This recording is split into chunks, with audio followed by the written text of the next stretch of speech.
members, 2 rounds of 7.5 minutes for the official opposition members, and 2 rounds of 5 for the independent member of the committee.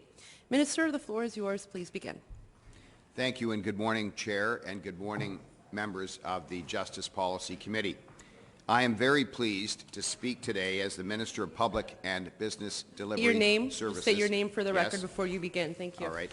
My name is Todd McCarthy, and I'm very pleased to speak today as the Minister of Public and Business Service Delivery on our proposed Bill 142, the Better for Consumers, Better for Businesses Act 2023. This bill contains a new Consumer Protection Act and proposed amendments to the Consumer Reporting Act. I would like to first of all acknowledge Renu Kulendran, the Deputy Minister of Public and Business Service Delivery to my left, who has kindly joined me today. And I can say unequivocally that she and her team have provided valuable leadership in the development of this complex legislative package, and I want to thank our ministry and her team for their great work. Now, on October 30th, 2023, I was pleased to join members of the House and lead off second reading of the debate with respect to this important bill. Our debate in the Legislature confirmed just how vital this package of consumer protection legislation is to the people of Ontario and to our economy. As you may know, my ministry is responsible for delivering vital programs, services, and products, including consumer protection and public safety, all with the goal of enhancing the quality of life for all Ontarians across our great province. Consumer protection is integral to building consumer trust and is a cornerstone of a competitive and dynamic economy. Our government has an obligation to our fellow citizens and residents because we are all consumers, and our government must ensure that safeguards are in place against unfair practices, including things like aggressive sales tactics and misleading claims. At a time when many families are struggling to pay for household essentials and make every dollar count, our government must make sure they do not face unnecessary hardships. And so our proposed legislation would better protect consumers in the marketplace, strengthening their rights and their confidence, and at the same time make it easier for businesses to comply with consumer protection rules. Along with our proposed changes to the Consumer Reporting Act, it would improve and clarify that act while helping Ontarians monitor, protect, and access their information and their credit scores. Chair, I will start by providing some brief history on how our consumer protection focus started. Almost 60 years ago, under the government of John Robarts, then the Premier of Ontario, a progressive conservative government that initiated the first Consumer Protection Act of 1966.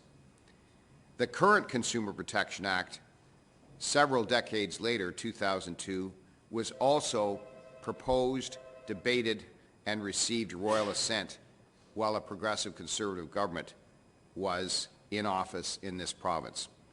It was introduced in 2002 through the Consumer Protection Statute Law Amendment Act.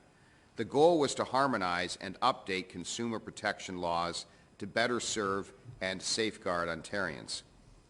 And now, almost 2 decades later, the Better for Consumers, Better for Businesses Act 2023 is a continuation of this great legacy of almost 60 years, a legacy of putting Ontarians' well-being at the forefront and ensuring we have all the protections needed for Ontarians in our rapidly evolving and increasingly digital and service economy.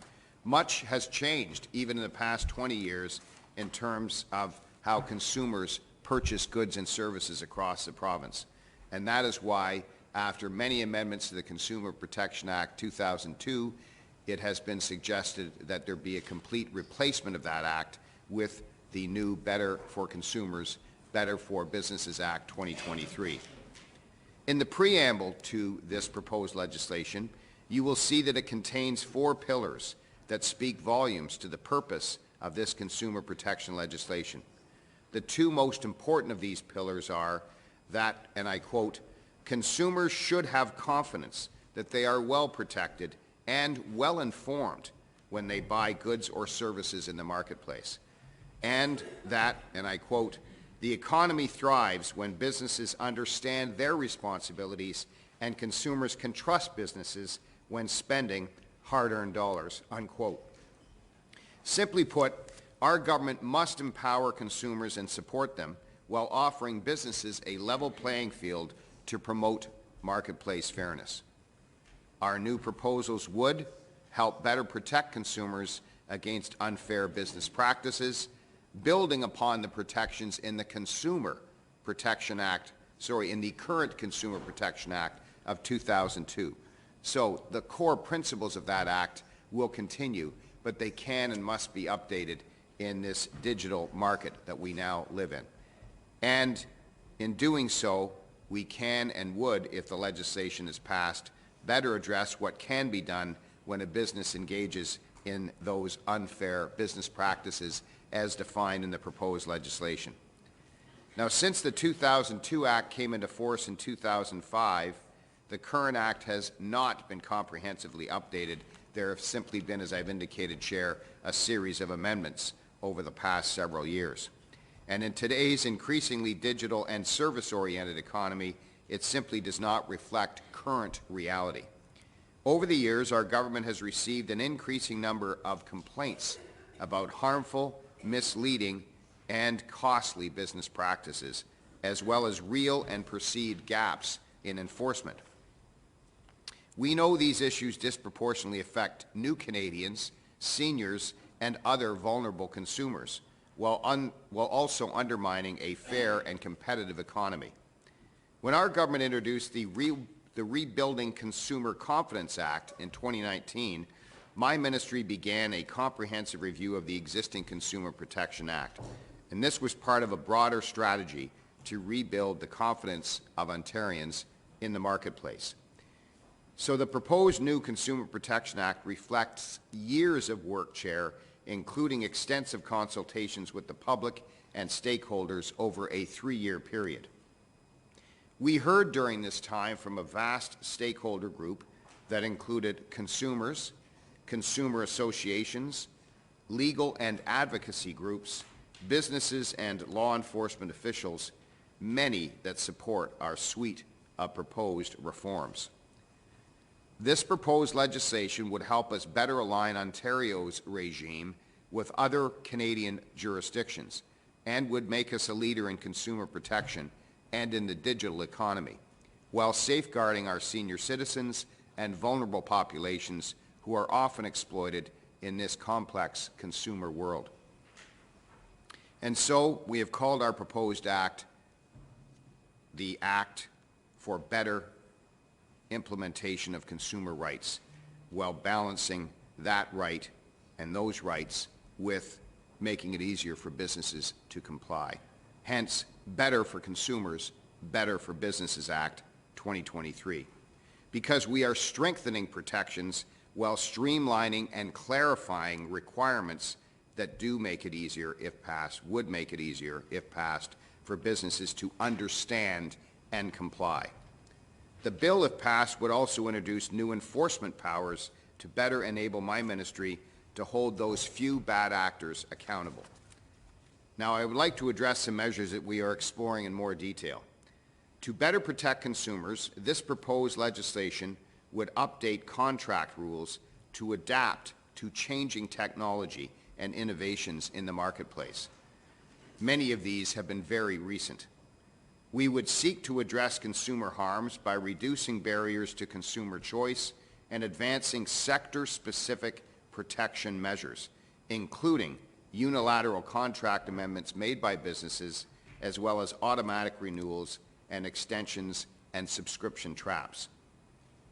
These practices, I submit, Chair, must be curtailed, including punitive exit options from timeshares and long-term leases of home-related equipment, high termination costs if a consumer wishes to end a contract early, and unfair practices such as aggressive sales tactics and misleading claims.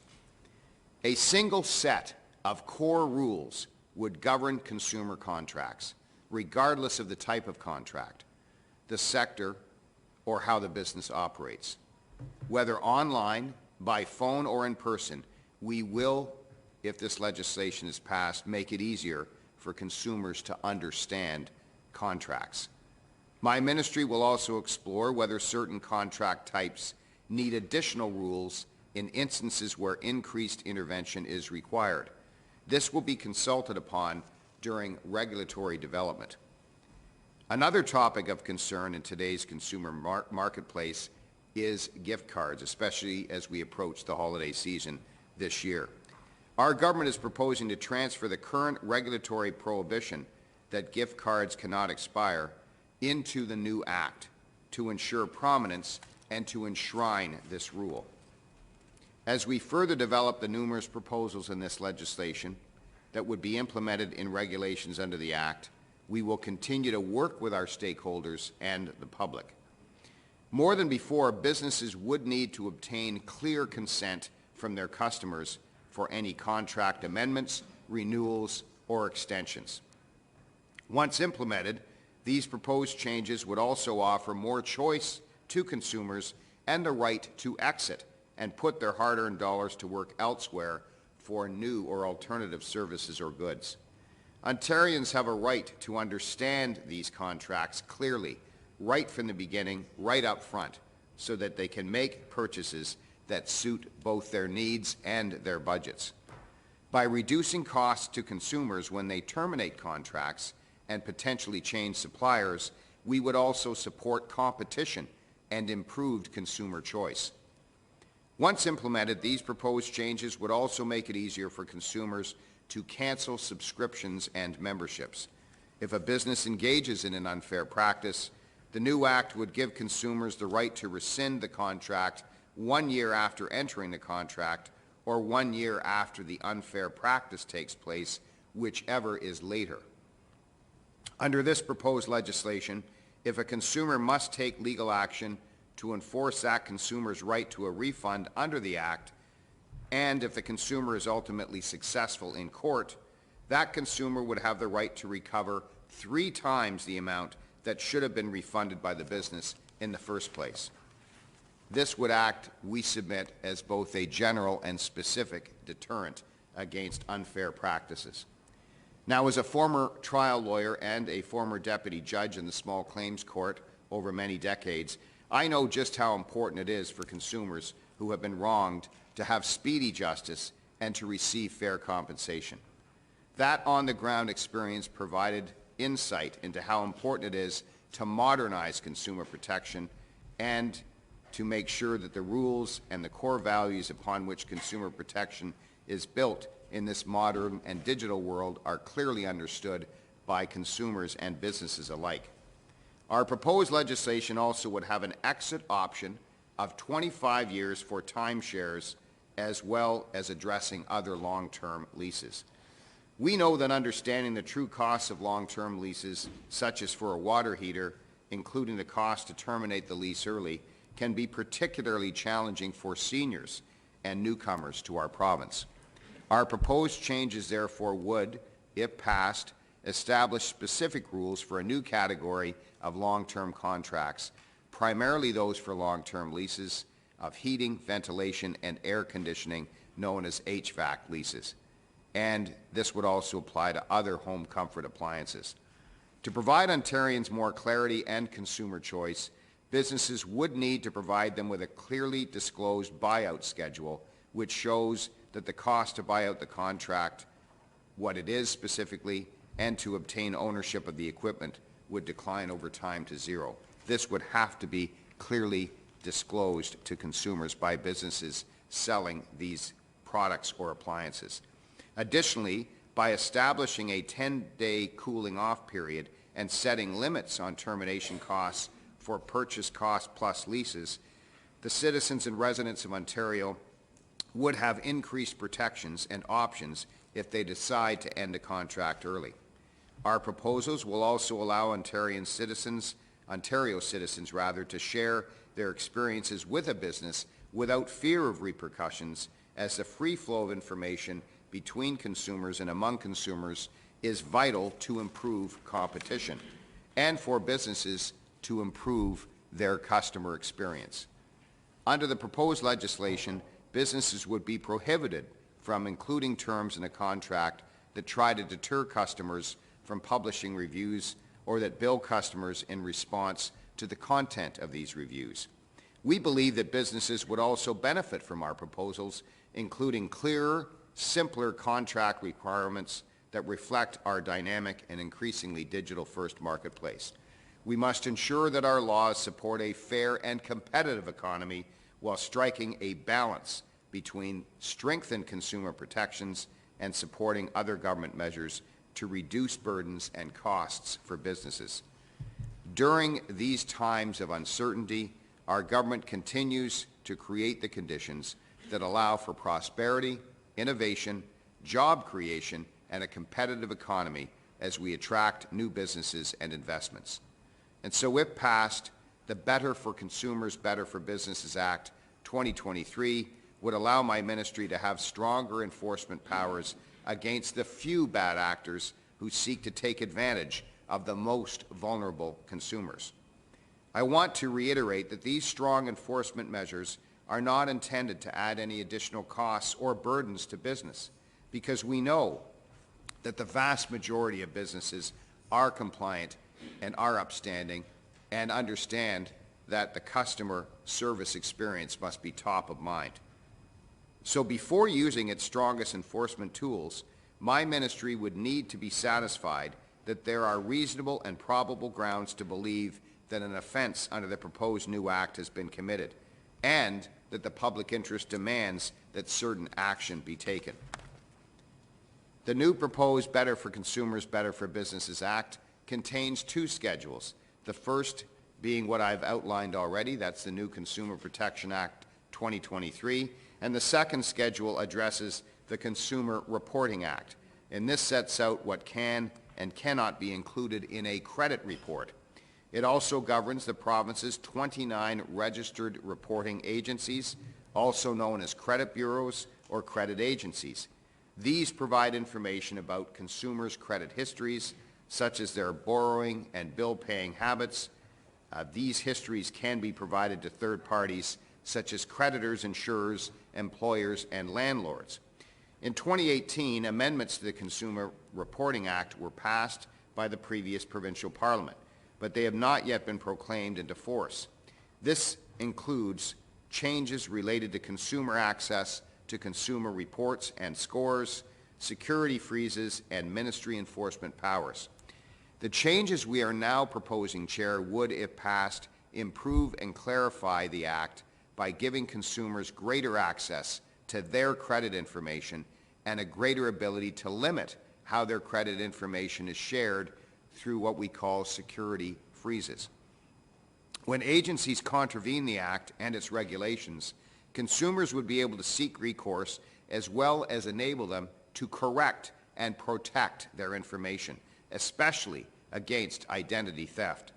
Additionally, under these changes, Ontarians could receive free electronic access to their consumer reports and credit scores once each month, free access without compromising their credit scores. And that is not all, Chair. My ministry is also working to address an area of very significant concern for consumer harm related to notices of security interest, or NOSIs. Now, a notice of security interest may be registered on the land registry system by a business when it rents, finances, or leases certain equipment installed in a home, such as a water heater or a furnace. Pardon me, Chair? A NOSI allows a legitimate business to protect its legitimate interests, but it has been used of late for nefarious purposes by bad actors. And we are consulting currently between October 17th and this coming December 1st to see what might be done in addition to Section 60 of the proposed Act to take action on the improper use of notices of security interest. And so we believe this is truly an act that is better for consumers and better for businesses, and I would be pleased now, Chair, to take any questions. Thank you very much. We'll now turn to the official opposition for the first round of questions. MPP Rakocevic, you may begin. Thank you very much, Chair. Thank you, Minister. Right off the top, I want to say that we as the official opposition supported, as you know, the legislation at second reading, and definitely it represents a number of improvements to consumer protection. Happy to be asking some questions. And I also want to thank the Minister for granting a short technical briefing before second reading of the bill. And as well, I've had the opportunity to meet with the Ministry on a number of different consumer-related issues in the last year or so. So I want to thank you all for that as well. So, you know, in evaluating the bill, a lot of it has been left to regulations. And so, of course, that can be challenging to determine, you know, what is the overall benefit or negatives about a bill. Can you comment on why so much of it was left to regulations? Well, through you, Chair, thank you for the comment and the question from the member opposite. This bill, proposed bill, has 121 sections. Compare that with 1966, there were 35 sections and just 4 parts. So consumer protection has become a lot more complex, and we've seen rapid changes over the last 20 years. The plan is that if this committee sees fit to send this bill back to the House and it passes third reading and receives royal assent, is that we would engage in the regulatory process. And that is essential in terms of getting some specifics in place by way of regulation. But the Act also, for example, moves certain regulatory provisions into the Act. For example, the fact that gift cards do not expire is now moved from regulation to legislation in this Act. And the core principles for unfair practices and unconscionable transactions are clearly specified in the Act. We believe that's good for consumers and better for businesses. But the regulation process is essential because this is a moving target. Practices continue to evolve in this digital world, and we're going to have to make sure that we deal with them fairly and in a balanced way by way of regulation. And that would be a process that follows royal assent before proclamation. Okay, thank you for that. And I know that you'll be consulting on the notices of security and intent, but will you be consulting on any of these regulations as well? So beyond that? So through the chair to the member opposite, so I think the question asks about 2 different processes, right? So there is going to be current stakeholder and public input into regulation making that follows royal assent if the bill is passed and receives royal assent. And but the process about nosies, in addition to Section 60 of the Act, which would have the 15-day period of expiry for nosies. In other words, Section 60 proposes that if a consumer were to cancel a contract when and if this law takes effect, the notice of security interest would have to be discharged within 15 days, or else action could be taken that could lead to even a prosecution under the Act. But unless and until that comes into effect, and it would be delayed by the regulation making and consultation period, we have in place a specific consultation period now separate from this proposed bill. That commenced October 17th. It concludes in 10 days' time, December 1st. And I encourage the member and members of his caucus to give the input that we will rely upon in terms of determining what action can be taken now under the existing legislation and the current regulations to deal with improper use of nosies even now before we engage in the regulation making process. So they are, Chair, 2 different processes. Yeah, thank you, Minister. No, it's just with regards to regulations, you know, in the last session of Parliament, there was reform to Tarion and the creation of the HCRA. And at the time, for instance, something that we had raised, it was actually an amendment that we had put down, looked at not allowing HVAC systems to be used in newly constructed homes. And when I had talked to ministry staff at the time, they said that that would be addressed in regulations, that was a good idea. This is the type of thing that could be dealt with in regulations. And that's kind of why the concern is. So a lot is left to the regulations, and, you know, there's some concerns as to what will and won't happen. But I think part of your answer led to the other part, that a number of contracts were removed as well as part of this legislation. I know, like tow trucks as an example, and I know that it's being dealt with in other legislation. But again, you can confirm that there will be, I guess, no concerns like with the PAWS Act, where things are left unprotected as a result of it being removed from this legislation and being dealt with in other legislation. Can you again confirm that? Well, again, I thank the member for the question through you, Chair. This proposed legislation is designed to deal with most consumer contracts as defined in the Act, and the core principles of unfair practices and unconscionable transactions are clearly set out for the benefit of consumers and to ensure businesses can more easily comply with these core values. But this is not the only piece of consumer protection legislation. When it comes to new homes, for example, we have the New Home Construction Licensing Act. We have the New Homes Warranties Plan Act. So those are specific to new homes. And this act and those acts are no different than any other legislation for the most part that has extensive regulation making authority in it, because in addition to the core principles, some of which are legislated, most of which are, one has to drill down in terms of the impact of the provisions of legislation by making regulations as authorized by the Act. So I don't think that makes this Act any different from any other. And of course, as with any regulation-making process, we would we continue to consult widely, and it's wise to do so because there's no monopoly in a great idea that protects consumers and assists businesses in complying. Okay. With regards, though, we did talk a little bit about new home. 1 minute left. 1 minute left. Okay. Okay. Well, can you confirm whether or not this will cover new home purchases? Any elements of this? So the Consumer Protection Act through you, Chair, as I indicated, is an act that covers most consumer transactions. When it comes to new homes, we have different legislation that's already in place, and that legislation is the New Home Construction Licensing Act for the province of Ontario, and also the Ontario New Homes Warranties Plan Act. We also have, of the 12 administrative authorities within my ministry, the Condominium Authority, and we also have Tarion as well to deal with freehold buildings for new homes. All right. Okay.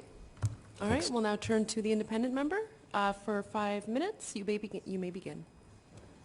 Yeah. Thank you. Thank you very much, Madam Chair and Minister. Thank you for coming this morning. Appreciate your presentation, and similar to my colleague MPP Rakocevic, apologies. As you know, we supported the bill at second reading, and generally don't have any problems with what's in the bill. I think our bigger concerns are what's not in the bill. Kind of following up on my colleague's line of questioning relating to new home construction. I appreciate there's other legislation that covers new home construction. One issue that, in particular that has been of concern in Orleans, and I know it's been of concern in the GTA, I've heard the Premier speak about it, is the situation where a developer will sell a unit either in a condo or in a subdivision and then proceed not to construct that unit for years on end. The client then has effectively left their deposit out in limbo, hanging there without collecting interest, and the developer will then go on and cancel the contract 2 or 3 years later. Obviously, the market conditions have changed, mortgage rates have changed, the cost of the home has changed, and the future homeowner hasn't had the opportunity to make any interest or capital gains on their deposit. And so that is an issue that the government said that they would address.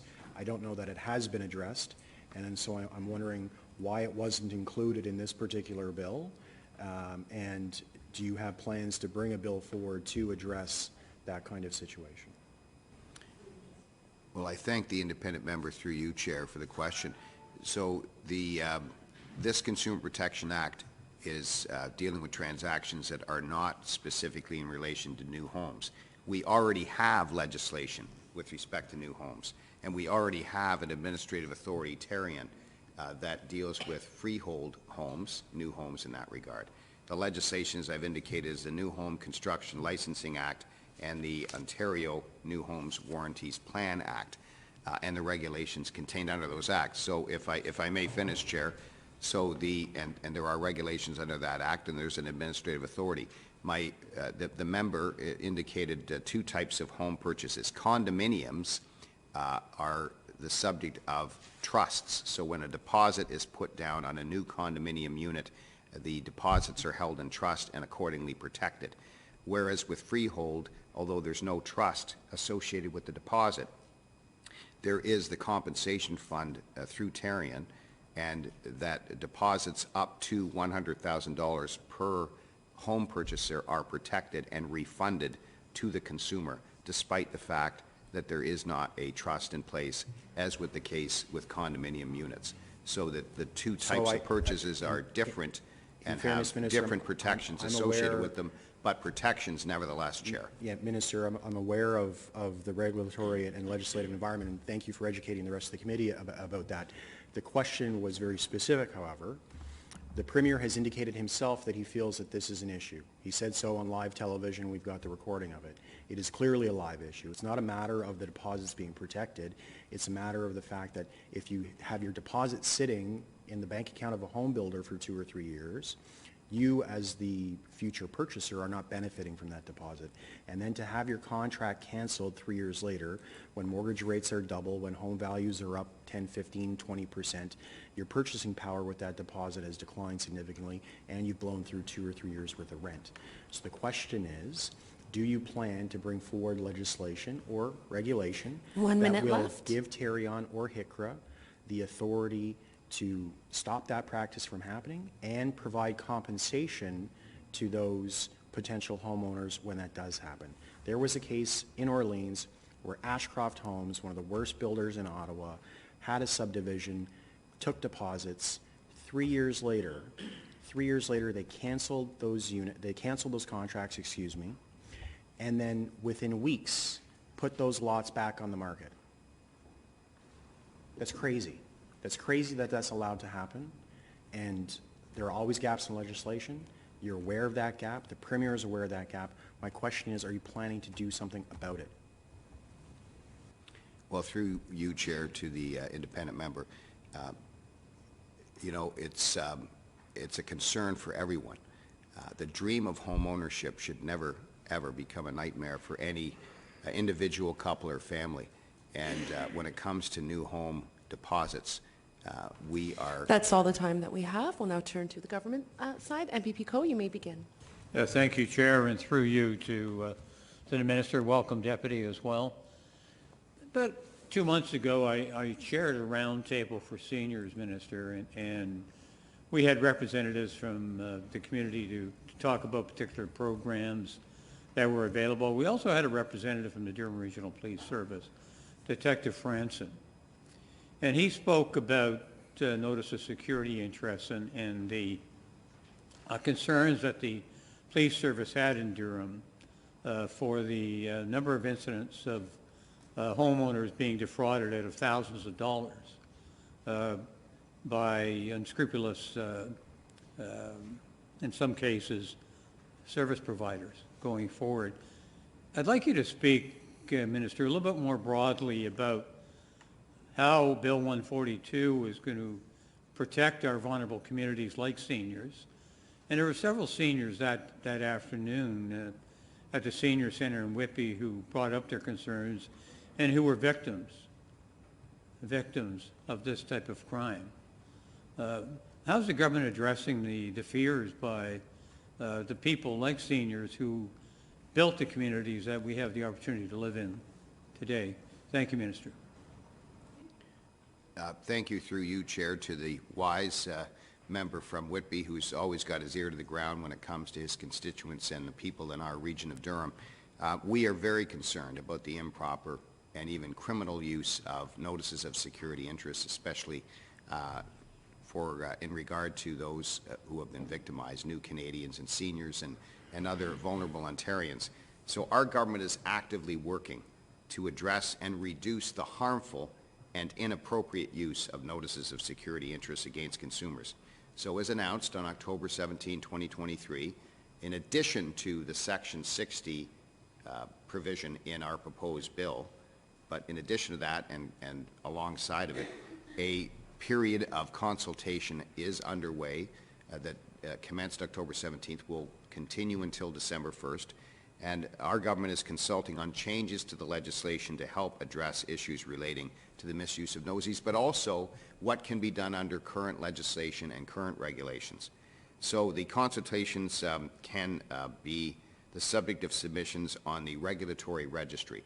And I would encourage the member for Whitby to encourage his constituents and all members of this committee to encourage their constituents and to bring forward stories and concerns that you've heard in your constituency offices to help us find a solution to this problem. We want to address it, and I believe we can address it sooner rather than later with existing legislation and regulations. And to the extent that we can, we will. We've seen such a rapid rise in the use of NOSIs, 450 20 years ago in the entire calendar year of 2001, and now over 38,000 notices of security interest registered in 2022. So it is a serious problem, and a great many of those are being improperly and even fraudulently put into place.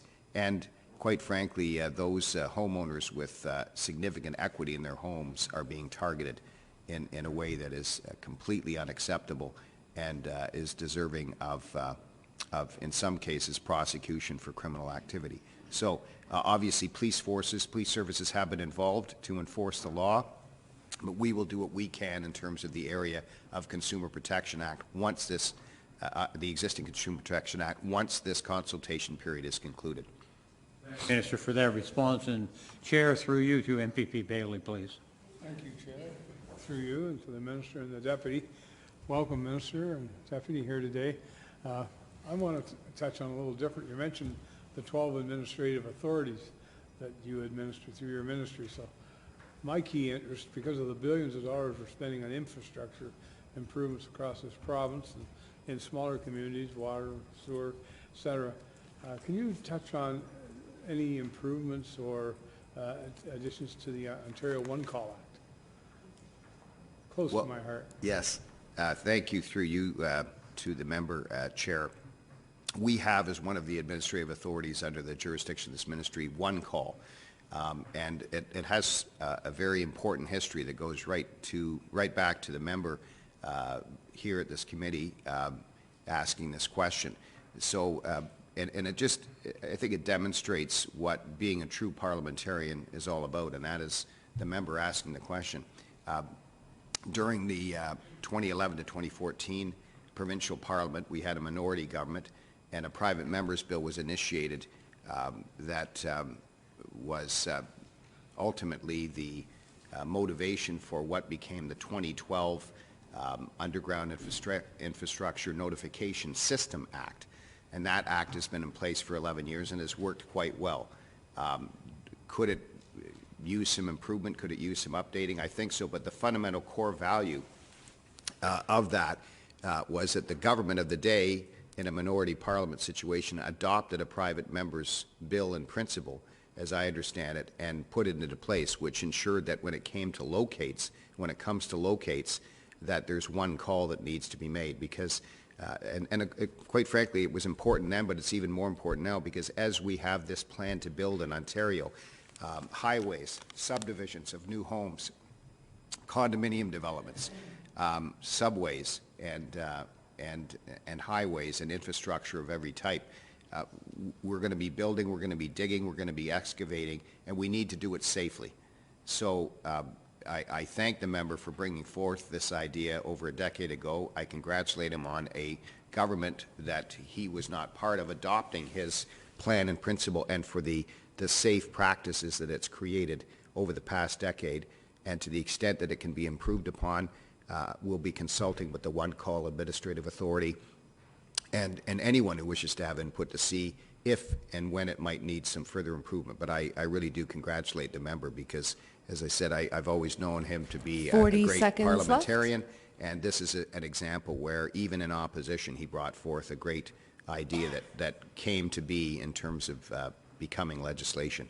So I thank the member for the question, and I thank him for his excellent work over the past several decades as a mentor to all of us. Thank you, Minister.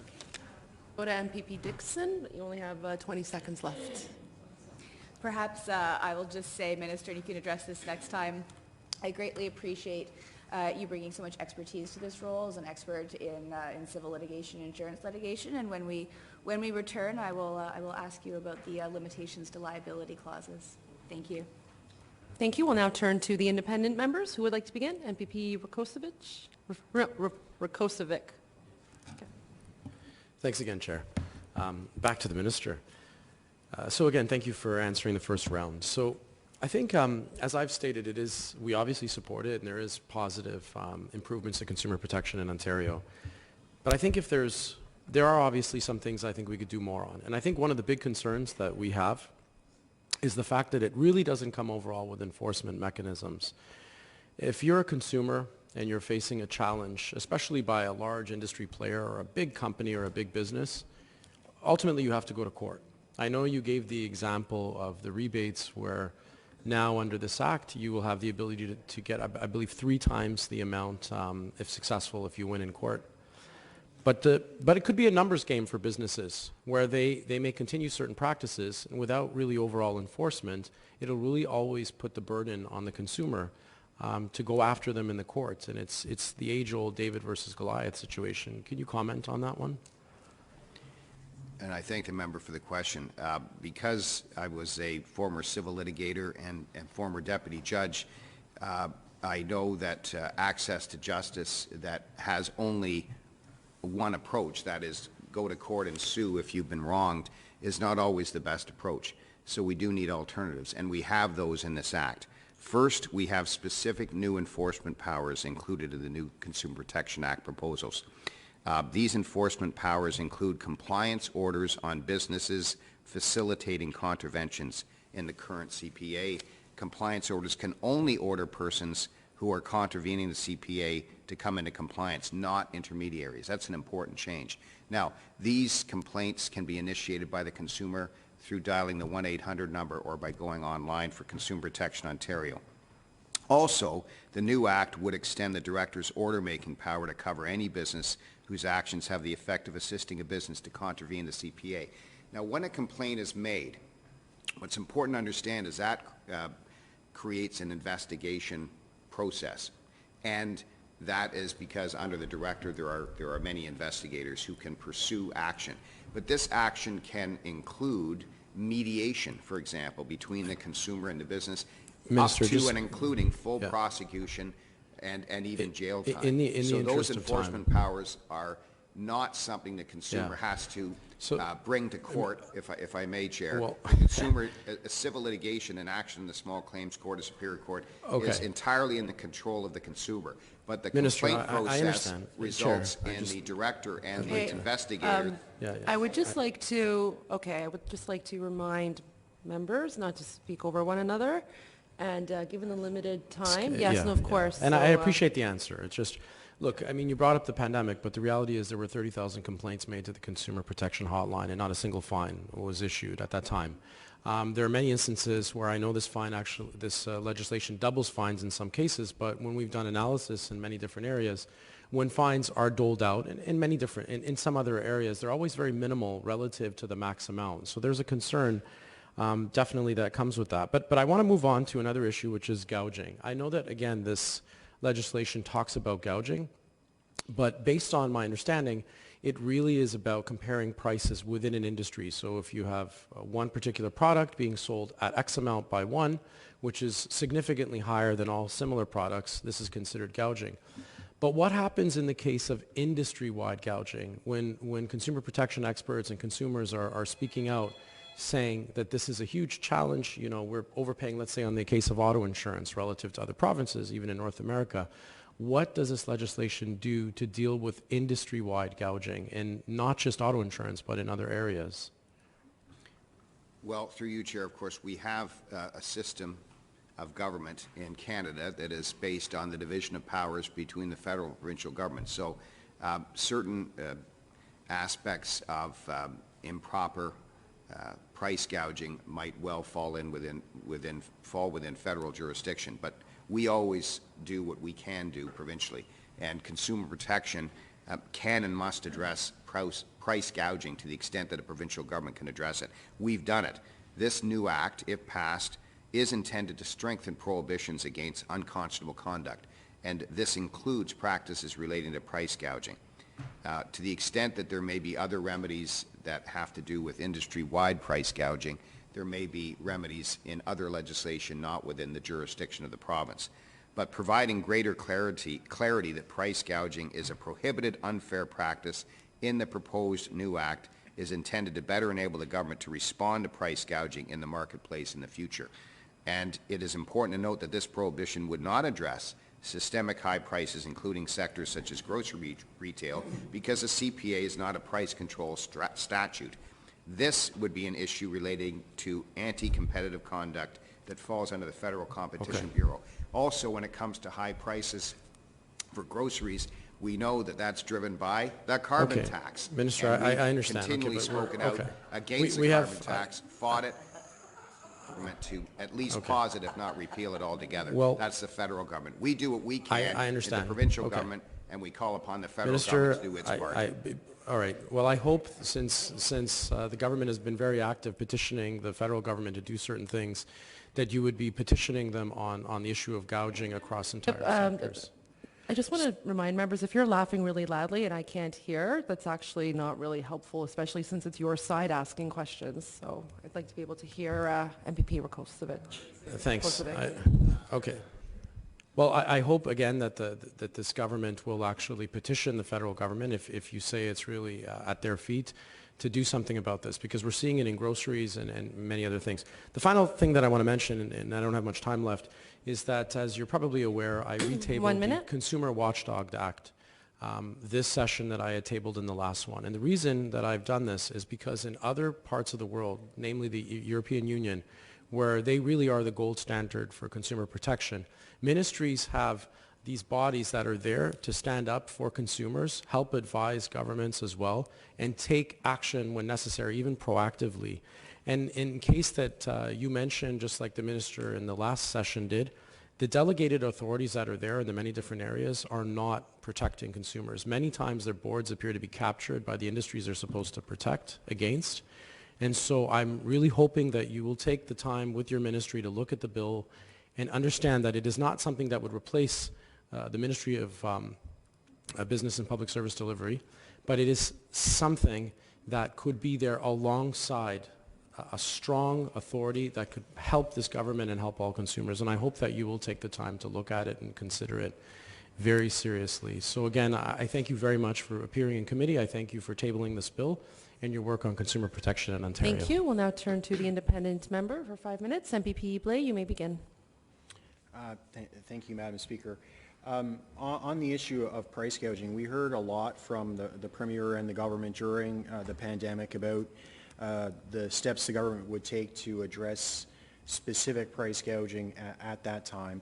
I'm wondering if you can inform us how many actual charges or fines were levied for price gouging during the pandemic, because certainly we know that it happened. The issue of price gouging, as I've already indicated, is specifically addressed in this Act, and the strong new enforcement powers against price gouging and other improper practices, unconscionable transactions and practices, unconscionable and unfair conduct is specifically addressed in this Act. And we take it very seriously. I happen to believe that this Act is among the best pieces of consumer protection legislation in terms of its improvements on existing legislation, is one of the best consumer protection laws in the world, including the ability to take action to enforce against bad actors. And fortunately, there are only a few, but they do and can cause massive disruption and massive victimization. So these strengthened enforcement powers are available to the director and to the investigators and can be initiated through the complaints that are brought forward by consumers. I can't give specific numbers at this point on how many charges were laid or fines levied during the pandemic specifically, but I'm sure that information can be obtained through my ministry or perhaps the Ministry of the Attorney General. In any event, we do take price gouging seriously, we take inflation seriously, we take consumer protection seriously, and that is why we've listened, why we've had the extensive consultations we've had, why we brought a full overhaul of consumer protection law into the 2020s with this proposed bill, and I'm very proud of it, and I'm proud of my team for bringing it forward as they have, and I look forward to further dialogue on the issue of notices of security interest in the time we have remaining through to December 1st, so we can determine what can be done under existing legislation even before this proposed bill becomes law. Thank you very much, Minister. So you're committing to providing members of the committee with the number of fines that were levied for price gouging during the pandemic? Through you, Chair, I don't know that that information is necessarily available in one package. I just don't know, so I can't give that undertaking. So you're not sure if the government tracks its enforcement of important consumer protection legislation? I can defer to my deputy who's sitting beside me. Thank you, Minister, and thank you to the member for the... State your name for answers. It's Thank you. Relu Kalundran, Deputy Minister of the Ministry of Public and Business Service Delivery. So first, just to go back and perhaps answer a previous question. The Minister has indicated that price gouging is really a multi-jurisdictional issue. It has a federal component.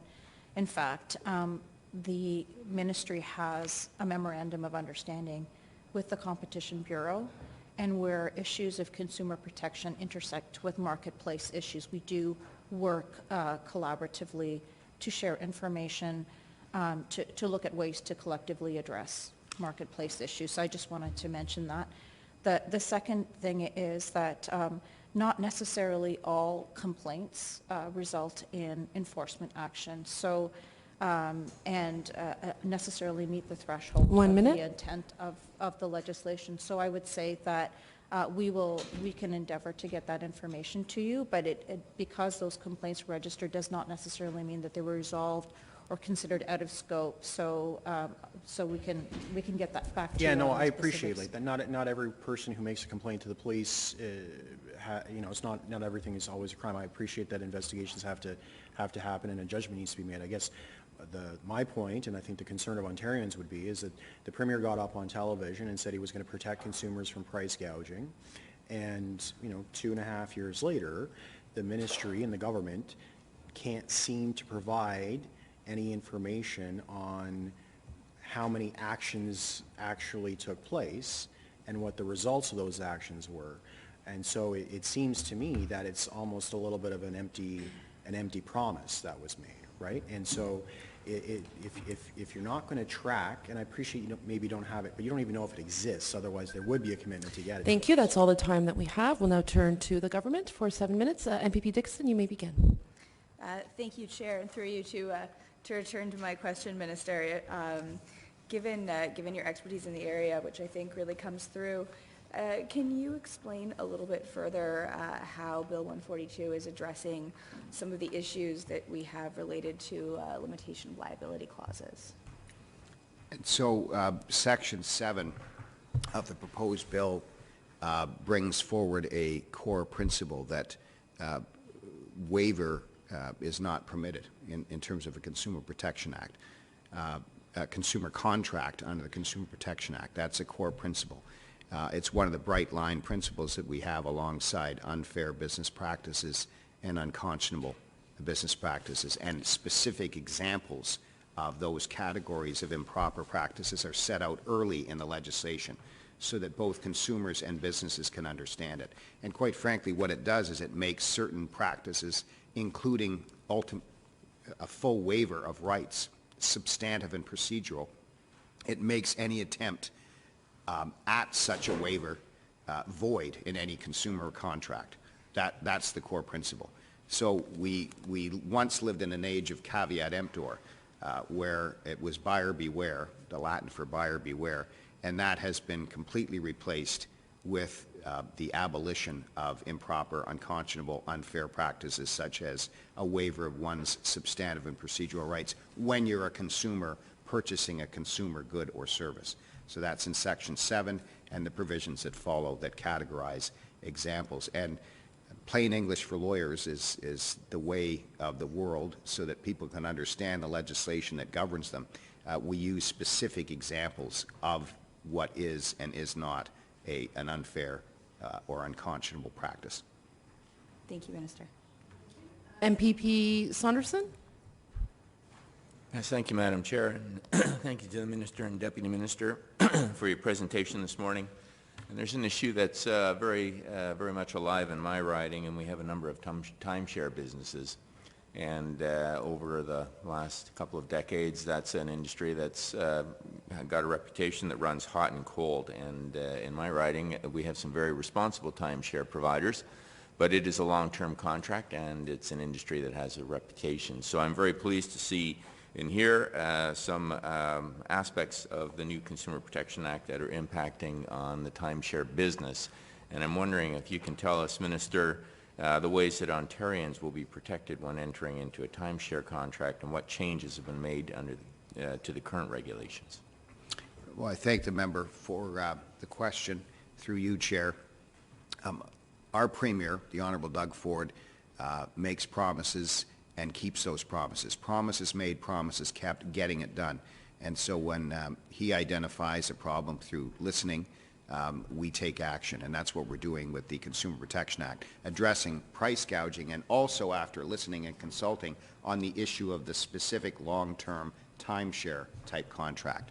Now, up until the present day, these timeshares are in perpetuity, if I can put it that way. There was no way of getting out of them, and many families inherited timeshares from their parents or grandparents, and there was no way of getting out of them. That was identified as improper and unfair. We listened to all sides on this, and there was a discussion about an end date, an ultimate end date for a timeshare, and we've proposed 25 years.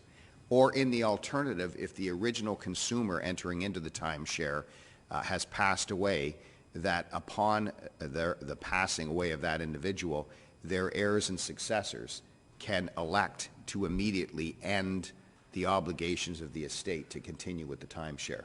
So 25 years or earlier at the election of the consumer who inherits that timeshare is what is proposed in this legislation.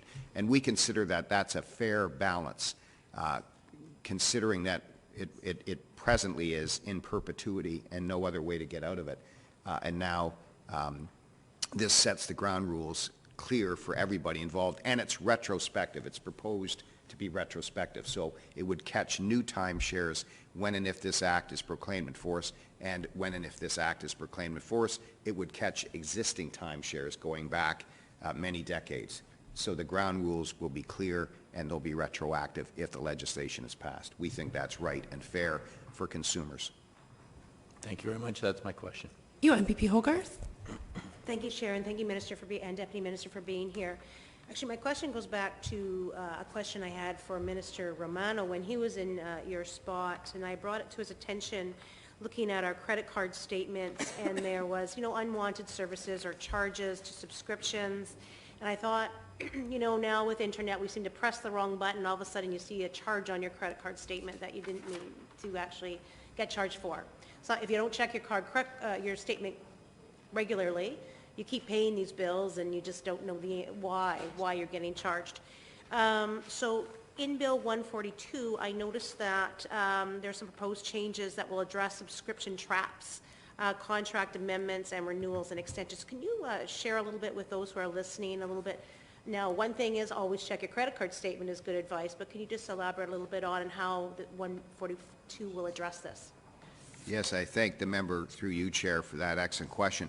I mean, the Consumer Protection Act proposals obviously address the long-term leases and the long-term contracts like timeshares, but also these smaller contracts. Memberships and subscriptions are a key concern, especially when one puts forward their credit card and find that just is a never-ending monthly charge on something and they can't get out of it. So what this new legislation proposes through you, Chair, is that the government is seeking to clearly prohibit businesses from creating unnecessary barriers when consumers are trying to cancel a contract, particularly a subscription or membership-based contract.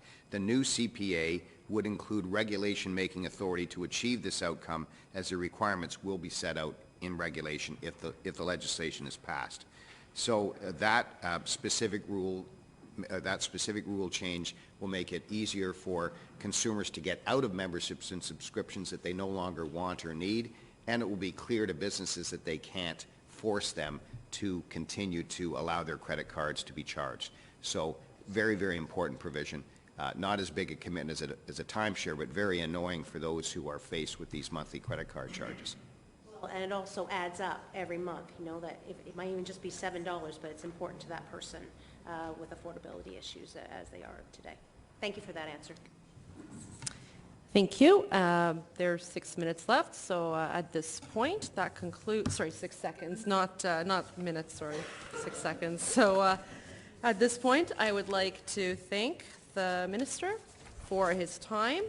This round of questions is now done, and committee will recess until 3 p.m. Thank you, everyone.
Good afternoon, members. The committee will resume its public hearings on Bill 142, an act to enact the Consumer Protection Act 2023, to amend the Consumer Reporting Act, and to amend or repeal various other acts.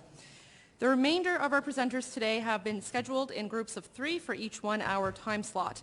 Each presenter will have 7 minutes for their presentation, and after we have heard from all 3 presenters, the remaining 39 minutes of the time slot will be for questions from members of the committee. The time for questions will be broken down into 2 rounds of 7.5 minutes for government members, 2 rounds of 7.5 minutes for the government official opposition, and 2 rounds of 4.5 minutes for the independent member. I will now call upon our first presenter, Nina Deeb. Please state your name for the record, and then you may begin. You will have 7 minutes for your presentation. Good afternoon, Chair and committee members. My name is Nina Deeb. I am a full-time real estate broker, and I have been since 1996.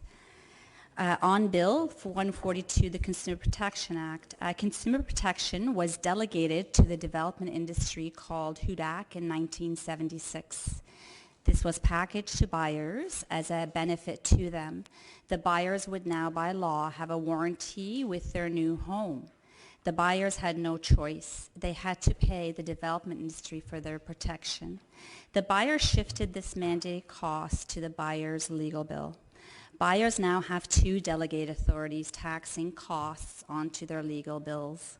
When buyers buy a condominium, they have a 3rd delegate authority to pay recurring monthly fees to. Tarion holds $702 million in reserves, yet they found it necessary to increase their ceiling warranty fees by 333%. Organized real estate in Ontario consists of 40 tax-exempt corporations. The CEO of the Ontario Real Estate Association was the Minister of Consumer Services that introduced the Consumer Protection Act in 2002. It specifically does not apply to consumer transactions for the purchase, sale, or lease of real property. The Act also does not apply to this 101-year-old organization that recategorized health insurance as dues in order to increase their fees by 700%. UREA has 70 employees and is attempting to collect over $1 million per employee by mandating health insurance on membership. Health insurance has nothing to do with selling real estate. The industry is currently severing buyer representation. It claims to be increasing choice for buyers. Buyers do not pay for this representation, the builder does. When consumers do a job themselves, they do so to save the cost of the service. The regulatory change saves the builder the cost while eliminating the buyer's representation. There will be no savings to the buyer. This serves developers and will save them over $1 billion a year. This is not a practice that all builders will embrace. Corporate builders through agency can sometimes pay $300 for a new home sale. The CPA specifically excludes a home purchase. The real estate and development industry offered their own private corporations for dispute resolution. This is a $2 billion a year franchise of government authority to the development industry to run court quasi-judicial substitutions of their own. There's no equality of power between corporations and individuals. The emission of protections for housing participants made economic space for 14 private corporations to sell mandatory warranties, insurance, registrations, and consumer co-payment charges. These corporations produce nothing. They're advancing sector-specific protection measures while claiming to be protecting the public.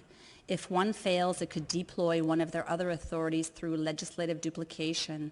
This was the testimony of John Roberts, a retired Tarion Enforcement Director.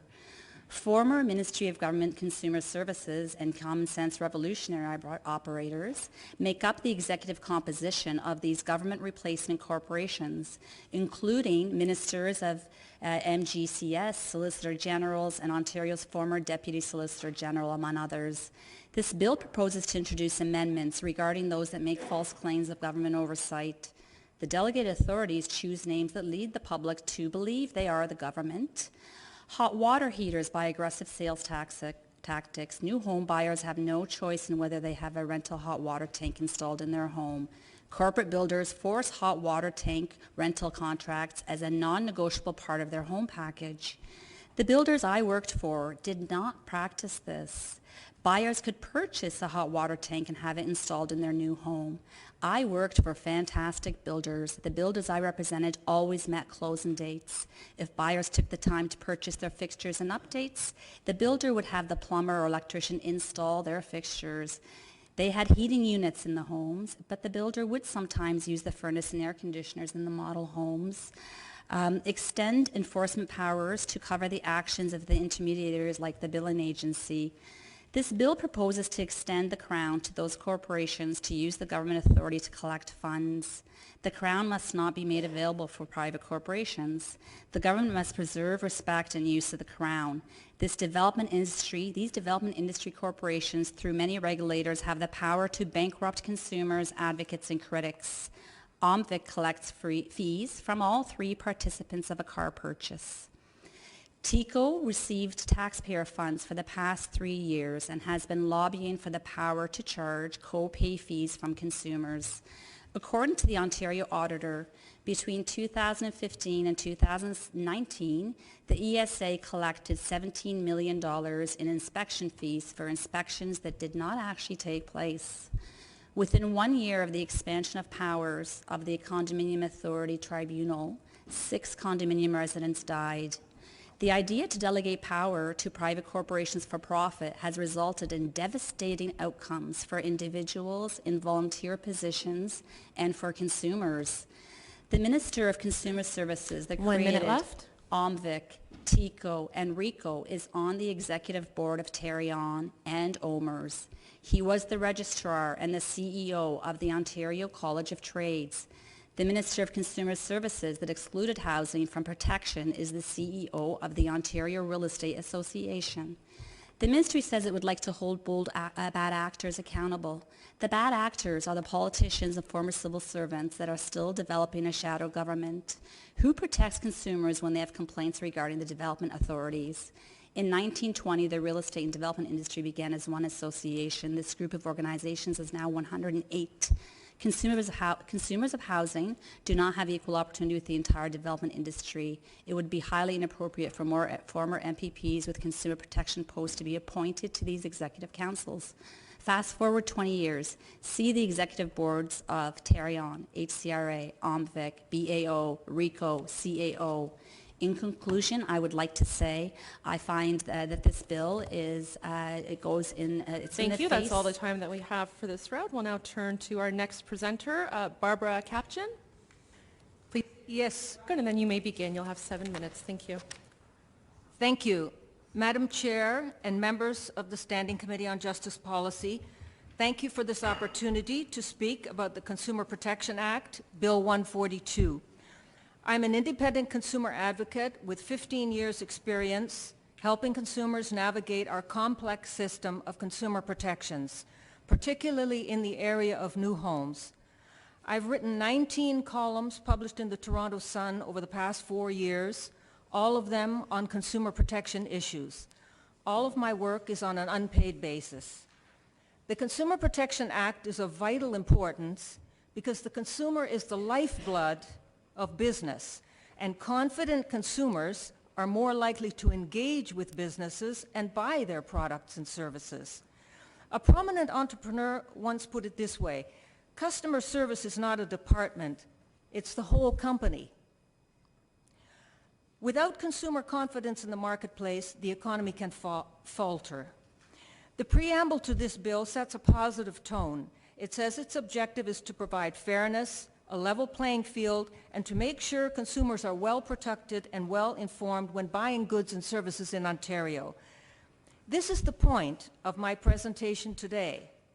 The protections provided to consumers in everyday transactions, such as health club memberships and gift cards, are not provided to the purchasers of new homes.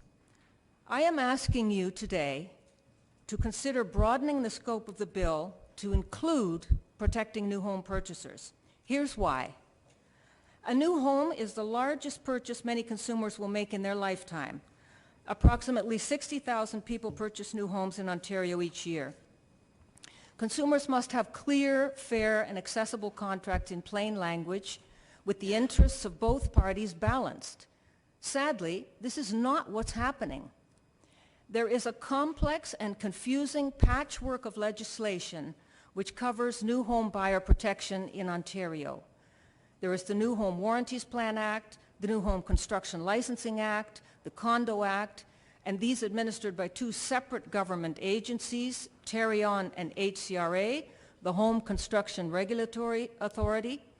And all this is overseen by two separate ministries, the Ministry of Business and Public Service Delivery and the Ministry of Municipal Affairs and Housing. With ministers on these portfolios changing almost every year, the consumer is left with a confusing maze of legislation and agencies and no independent body to turn to for easy and cost-efficient dispute resolution. Lawyers and courts are not a viable option for most individual consumers, since these are costly, time-consuming, complex, and overburdened. Many consumers would naturally look to the Consumer Protection Act to explain their rights and to provide options for cost-efficient and timely dispute resolution. I'll give you 6 points of problems which seem to me to set a double standard between the protections afforded to new home buyers and the protections that are afforded those who buy ordinary, everyday consumer goods and services. Number one, the bill states that consumers should be able to understand contracts they sign. These should be written in clear and plain language. That's a basic consumer right and a good thing. But in new home sales, the government's mandatory 12-page addendum to contracts, to new home contracts, is complex and confusing and has been described as a trap for consumers by the judge in a 2020 Court of Appeal decision called Ingara versus Prevencourt Homes. Nothing has been done to simplify this document for consumers. Nothing. If it's too complex for legal professionals, then it's too complex for consumers. Number two, the bill says consumers should have the right to give their views about businesses without fearing repercussions. But in new home sales, some purchase contracts prevent buyers from speaking out about any dispute with the developer, or they risk having the contract canceled. Number three, Part 2 of the bill forbids unfair practices, such as representing used goods as new. But some new homes continue to be sold with used furnaces, such as those used during construction, without disclosing this to the purchaser. Number 4, this bill prohibits businesses from demanding more money for the same goods or services after contracts have been signed.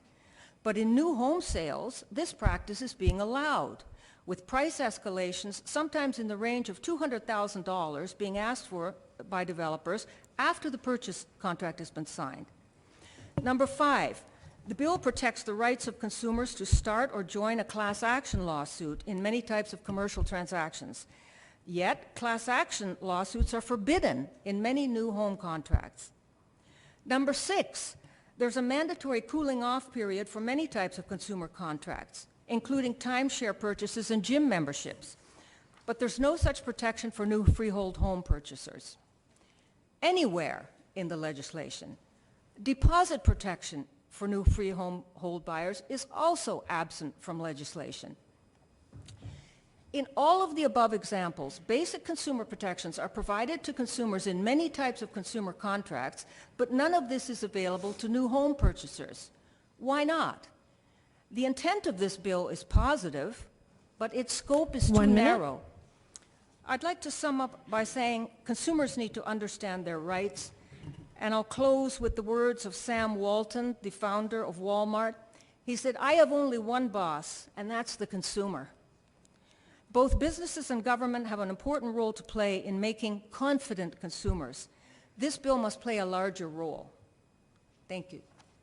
Thank you very much. We'll now turn to our final presenter, Marina Pavlovich. Please state your name for the record, and then you may begin. You will have 7 minutes. Thank you. Oh, we're having audio issues. Okay, can you hear me now? Yes. Okay, perfect.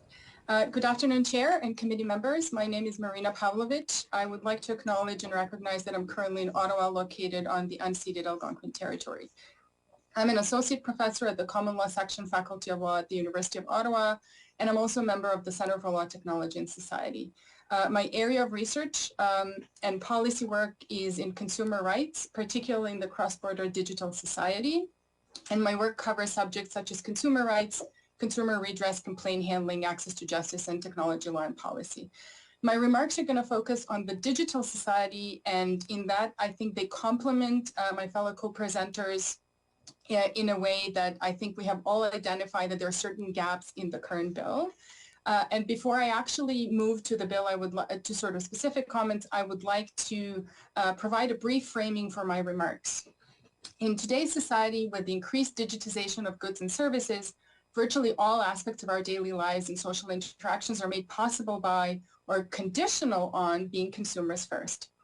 And I refer to it as the consumer first paradigm. Indeed, citizens must consume digital products in order to fulfill other social, economic, and cultural roles. We all experience this on a daily basis. Before we acquire a good or service, we must click on a lengthy terms and conditions, a standard form contract imposing the provider's terms of service.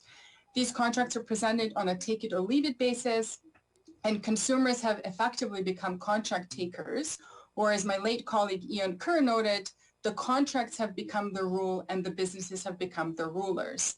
And so consumers are presented with a binary choice where they either accept the terms and they're presented and get the access to the goods or services, or decline the contract and effectively be left behind. And there are considerable concerns about these standard form contracts. Some have been addressed in the current legislation, and some are not addressed in the bill. And I would like to actually provide several suggestions about leveling the playing field and ensuring that the digital sphere is, the consumers in the digital sphere are equally protected as consumers in the physical sphere.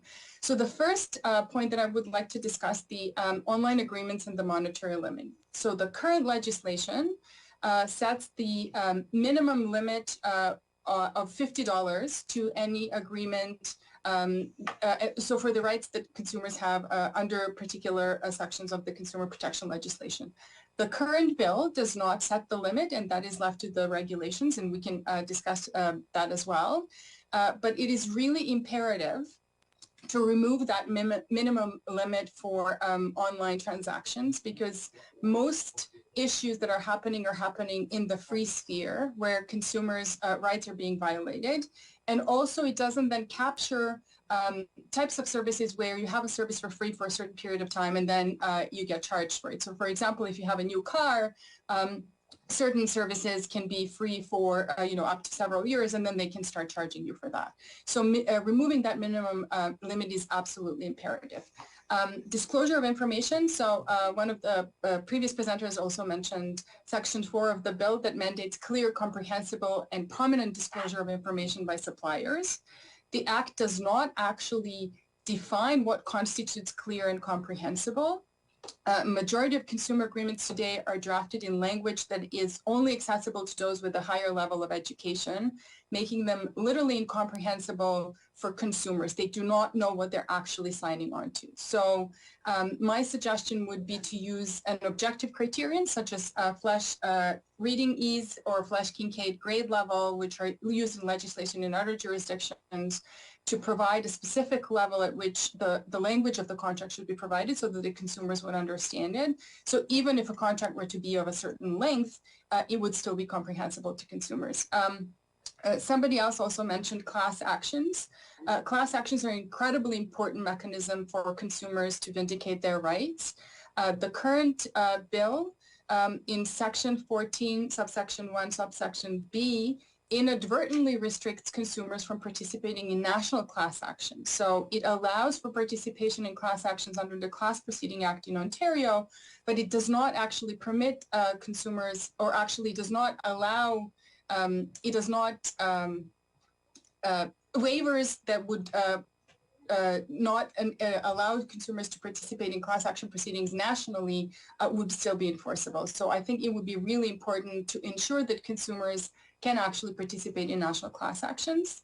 The other section that I wanted to talk about a little bit is Section 16.2, which is currently drafted, provides only a non-exhaustive list of covered transactions. The language uses examples of, and then it provides sort of lists 3 or 4 different types of transactions. But I still believe it creates ambiguity as to the ambit of the bill, particularly with respect to digital transactions, especially if it's read in conjunction with Section 50, dealing with the cooling off period, which only lists those enumerated contracts in Section 16.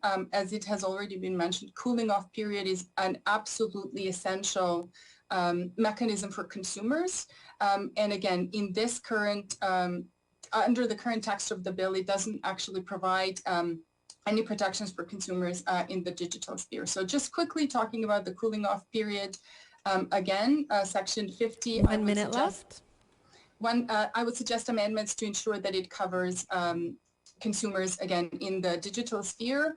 And the last point that I would like to make is the standard for assessing unfair practices. The bill as drafted does not provide an objective standard through which the court should assess whether a practice was unfair or not. And I think there is room for improvement to ensure that everybody knows what they're looking for. So the bill is a unique opportunity to improve rights of Ontario consumers. And I think my suggestions would ensure that the bill equally treats consumers in the physical and the digital sphere. Thank you, and I welcome any questions you may have. Thank you very much. For this round, we'll begin with the independent member for 5 minutes. MPP Blais, you may begin. Oh, 4.5 minutes. My apologies. No problem, Madam Chair. It's okay. Thank you for coming this afternoon and for providing your deputations. Barbara, I'm wondering if there was one thing that you would like to see added to this legislation that isn't currently in it. What would it be, and maybe briefly describe why?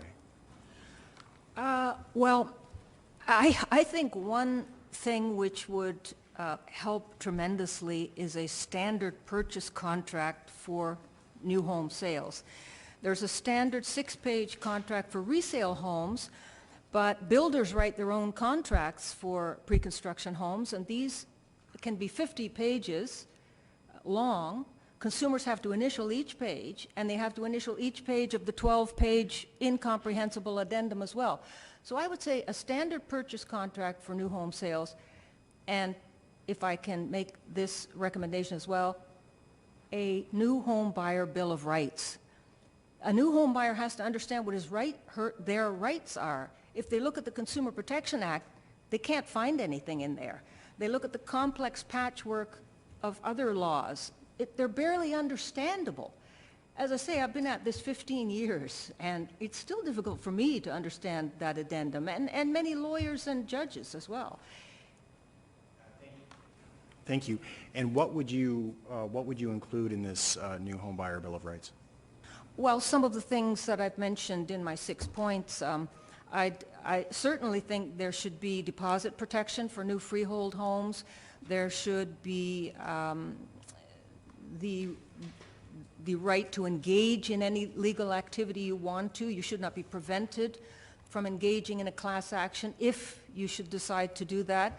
It's cost prohibitive, but still you should have that option. You should have all of the rights which the Consumer Protection Bill gives you as well. You should have the right to speak out against a developer if that developer is doing things which are not conform to the contract, because consumers can't go to court to resolve disputes.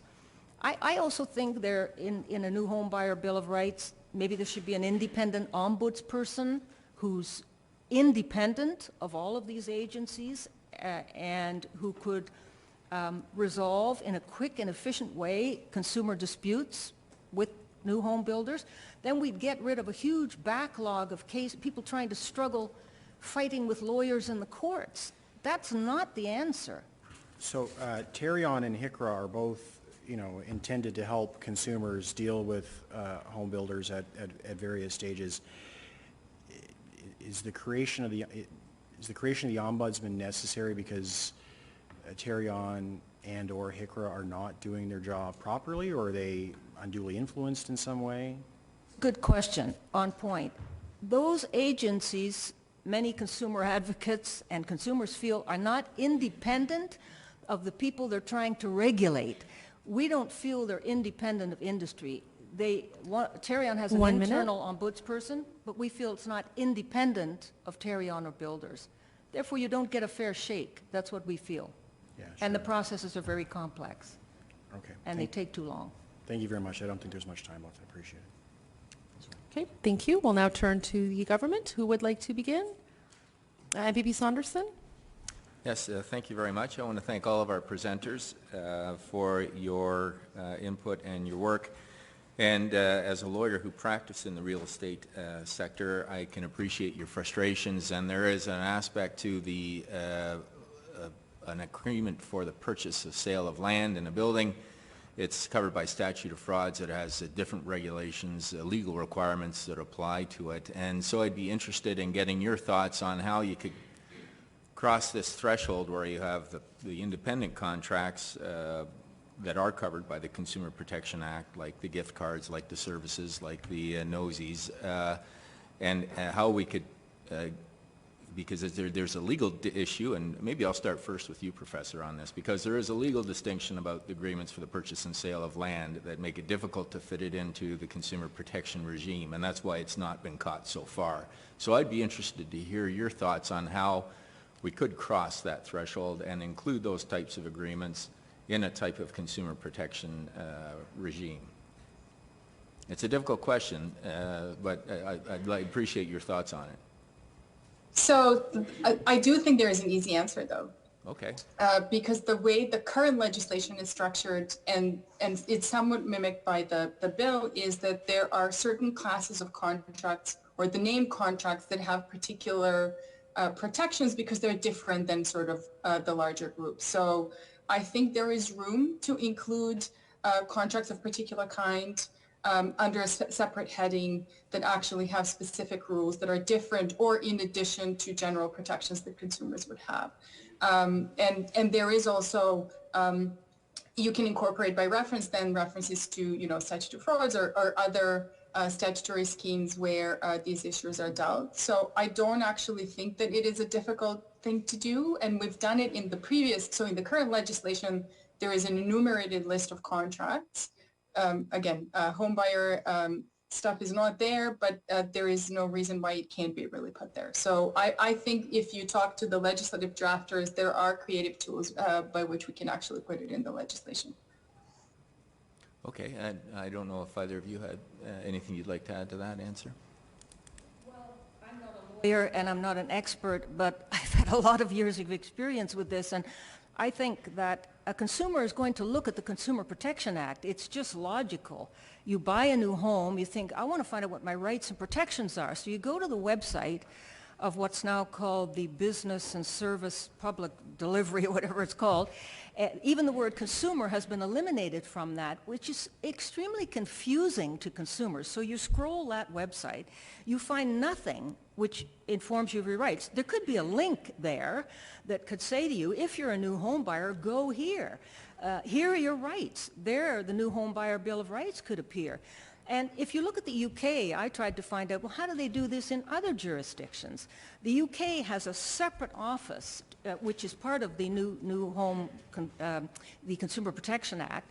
If a consumer goes there, they can be led to other sites and other areas where they can find their answers. But this government and this ministry, I'm sorry to say, is just not opening to consumers to tell them what the rights are and explain them in a clear way. Help them. We need new home buyers. If the government's building 1.5 or pushing to build 1.5 million new homes in the next decade, we need consumers to feel confident. We need consumers to be well informed. We need them to feel that this is a good thing that they can do with their life savings. We can do so much more. And I would start with the ministry informing consumers properly, informing new home buyers, at least that. Okay, and I take that criticism, but when you talk about this government, I mean, no government, the Consumer Protection Act has never applied to real estate transactions. So you're looking at a major shift in that focus, and I appreciate that. And you're seeing in this legislation that it is including contracts that weren't included before. Like the hot water long-term registration of lease agreements, timeshares, life leases, and pre-purchase credit cards, which apparently can have a depreciating value, which I did not know. So these are all things that we're addressing in this legislation. And I appreciate your comments on the real estate front, but I am still, and I took the professor's answer, but I still see issues in how we would sew together. You have to cross a jurisdictional issue here, I think, and so I will take the professor's comments back, and I appreciate your answers. Fair, thank you very much. Fair. But timeshare purchases are included, which is counterintuitive to me. If you're not including any real estate purchases, then don't include timeshare in there. I think the Condo Act, when the Condo Act was enacted, sorry to take over the answer, but when the Condo Act was enacted, it took over protections for condo buyers, but they left freehold buyers out of the picture. That's a big gap in the legislation, period. All Ontario legislation. New freehold home buyers don't have the same protections. That's a gap. To me, that's a problem. Well, and they do have Tarian, but I take your comments on the deposit protection, but in the purchase of any home, there's a deposit which is held in trust by either of the lawyers. Right, but there's no cooling off period for new freehold home buyers. Condo buyers have it, timeshare buyers have it. So I've seen buyers be put into high-pressure sales events where they've been forced to sign an agreement saying this agreement is legally enforceable. And they haven't had 10 days to consult with their own lawyer. This is wrong. Shouldn't be happening in Ontario. Should not be happening in Ontario. And it's a gap in the consumer protection legislation, which is why I'm here today. You're a real estate agent. 1 minute left. And you know that you can write that kind of a term into a contract. And certainly as a lawyer, I've reviewed agreements of purchase and sale, which do not become binding until my client waives the condition. So there are ways to do some of that stuff, but I take your point. And how much time do we have? About 45 seconds, 40 seconds. Okay, I don't have, well, oh sure, okay, I'll continue on. And you raise an interesting point about timeshares being a fractional. It's not really fee simple, but it is fractional ownership. So I guess there is that door opening in there. But again, you have comparable systems with Tarion that does protections for warranties on homeowner deficiencies and agreements for new homes. So It's the builder's warranty, though. It's not Tarion's. Tarion does not provide a warranty, and they don't regulate builders. I question what their purpose is, but they do not provide a warranty. They are trying to make sure the builder fulfills his That's all warranty. the time that we have. We'll now turn to the official opposition. Who would like to begin? MPP Rakocevic. Thank you very much, and I want to thank all the presenters for being here today as well. I have 7.5 minutes, so if I interrupt, I hope you don't take it the wrong way. I just want to get through a couple of questions. So I don't blame the first two presenters for coming here today and talking about home purchases. In fact, for people that purchase a home, it's usually the largest purchase they ever make in their life.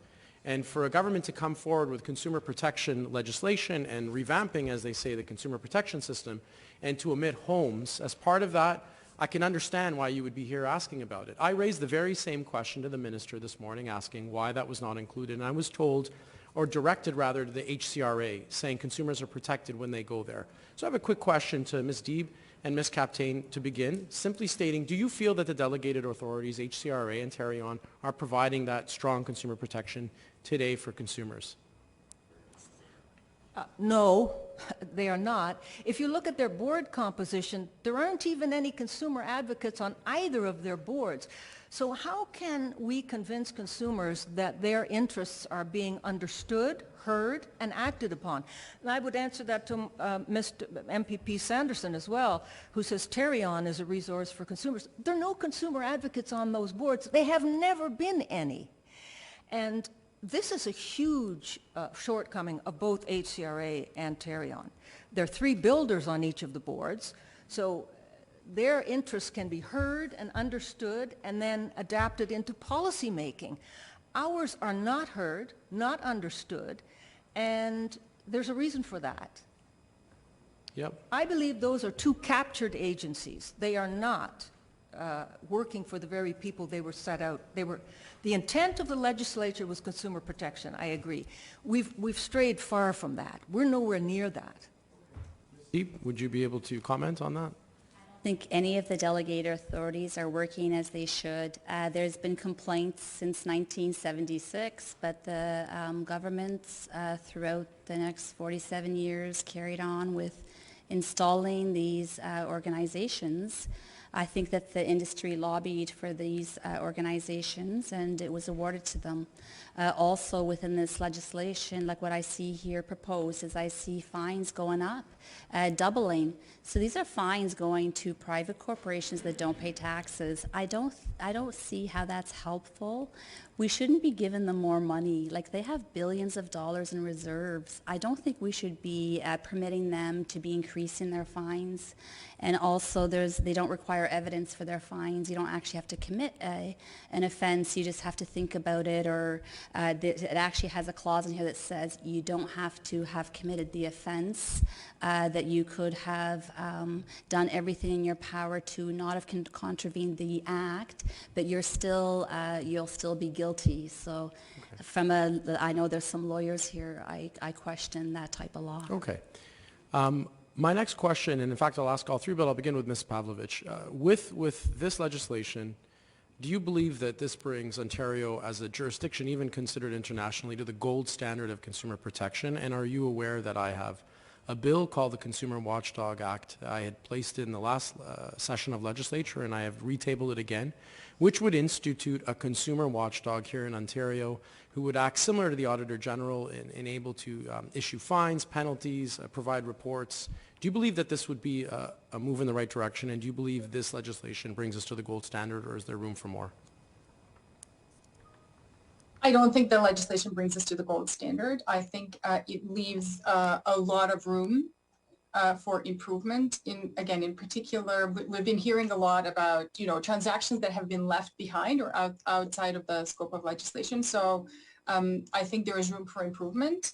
I'm aware of your proposal. I think it is something that all Ontarians would benefit from, but I don't necessarily think that it would be part of this package. I think it would be what you have proposed, I think, would be a corollary institution to the legislation, and and the watchdog can be only as strong as the legislation that provides powers to it. And I don't necessarily think that this legislation gives as much as we could get at this point. So there's room for improvement. Thank you, Ms. Dr. Pavlovich.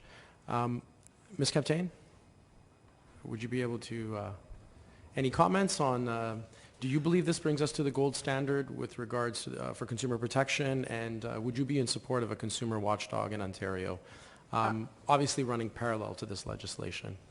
Yes, I support the consumer watchdog, and I wrote my thoughts on that when you introduced it. I'm very much in favor of that.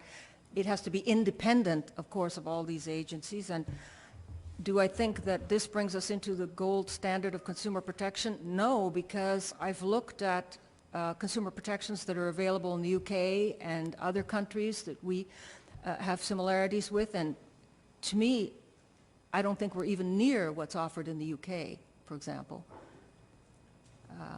unfortunately. Thank you. Steve? This is regressive legislation. I think we actually go backwards.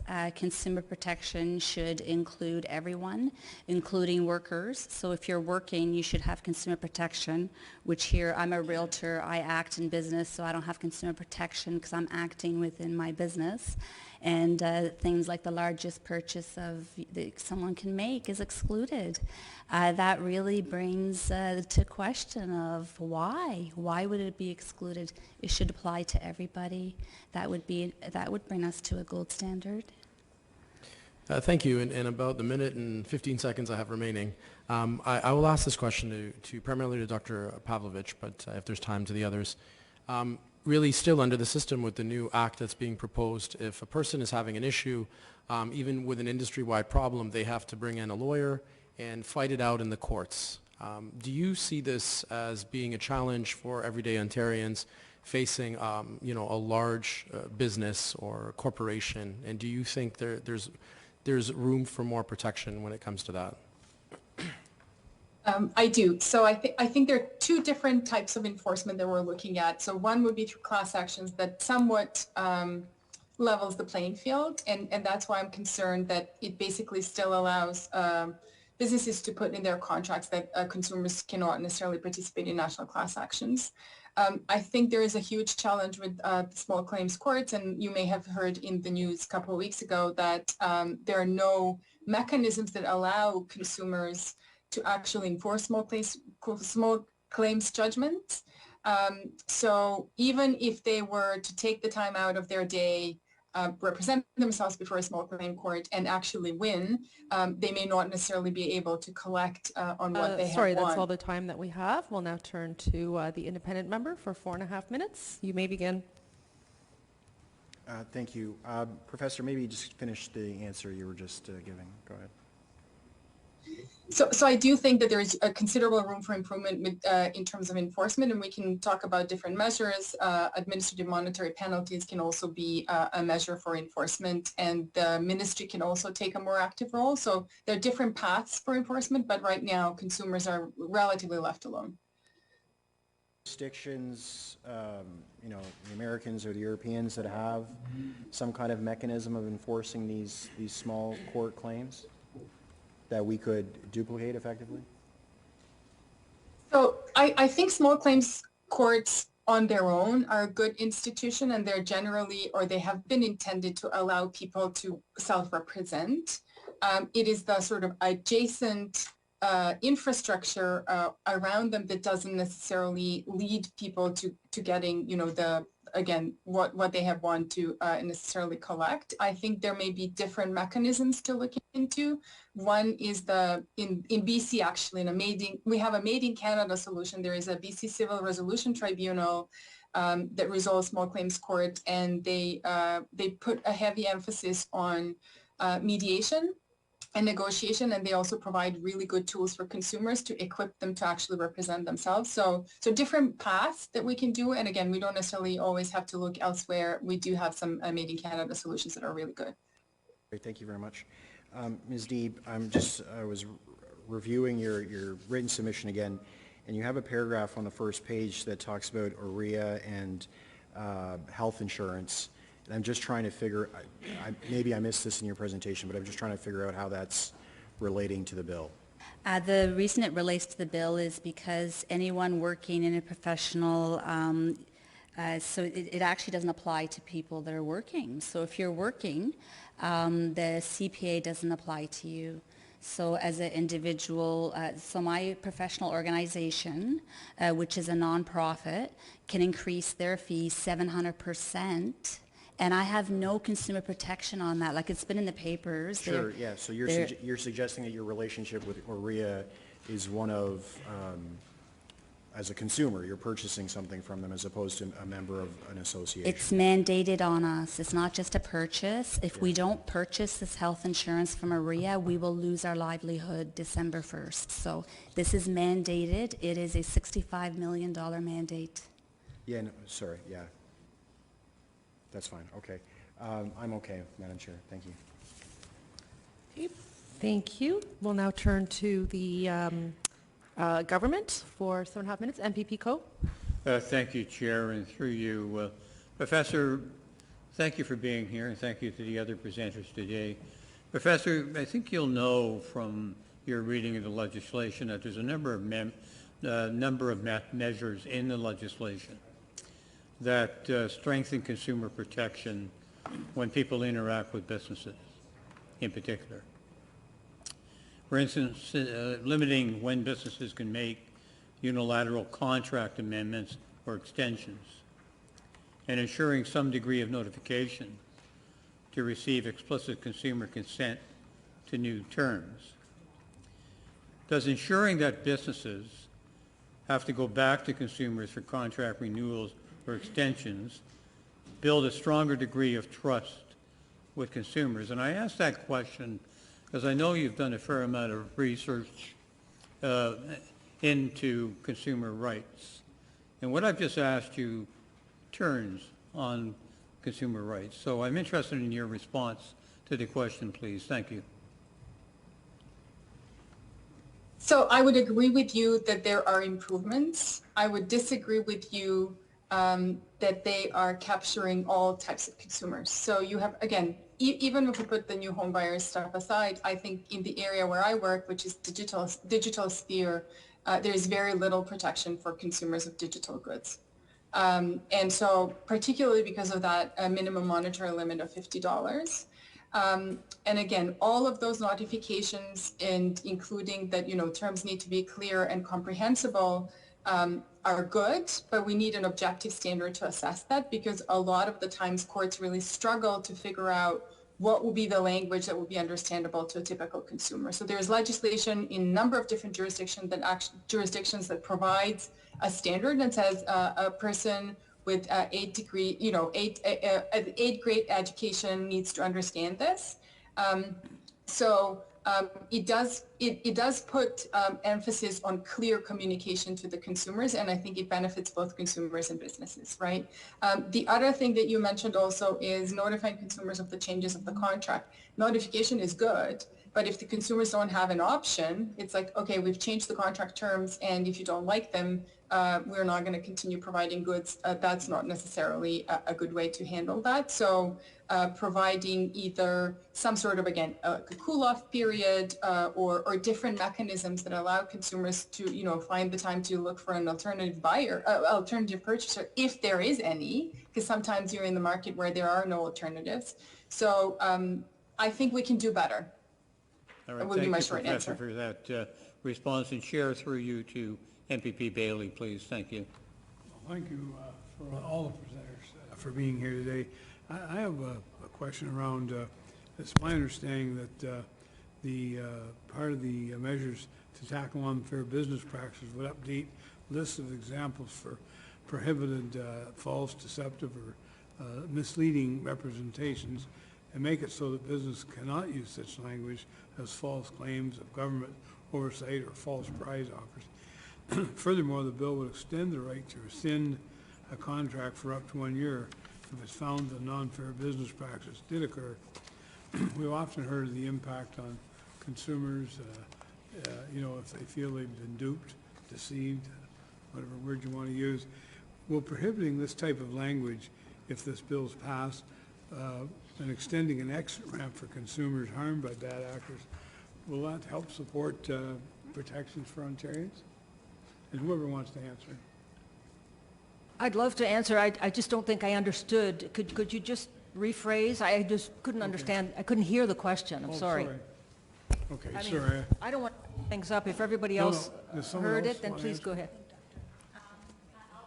Thank you for the question. I'll answer that. Sorry about that. As far as the confusing language and the association to government, I think that's the part that you're getting to there, is about how the corporations will kind of attach themselves to government or say this is government sponsored.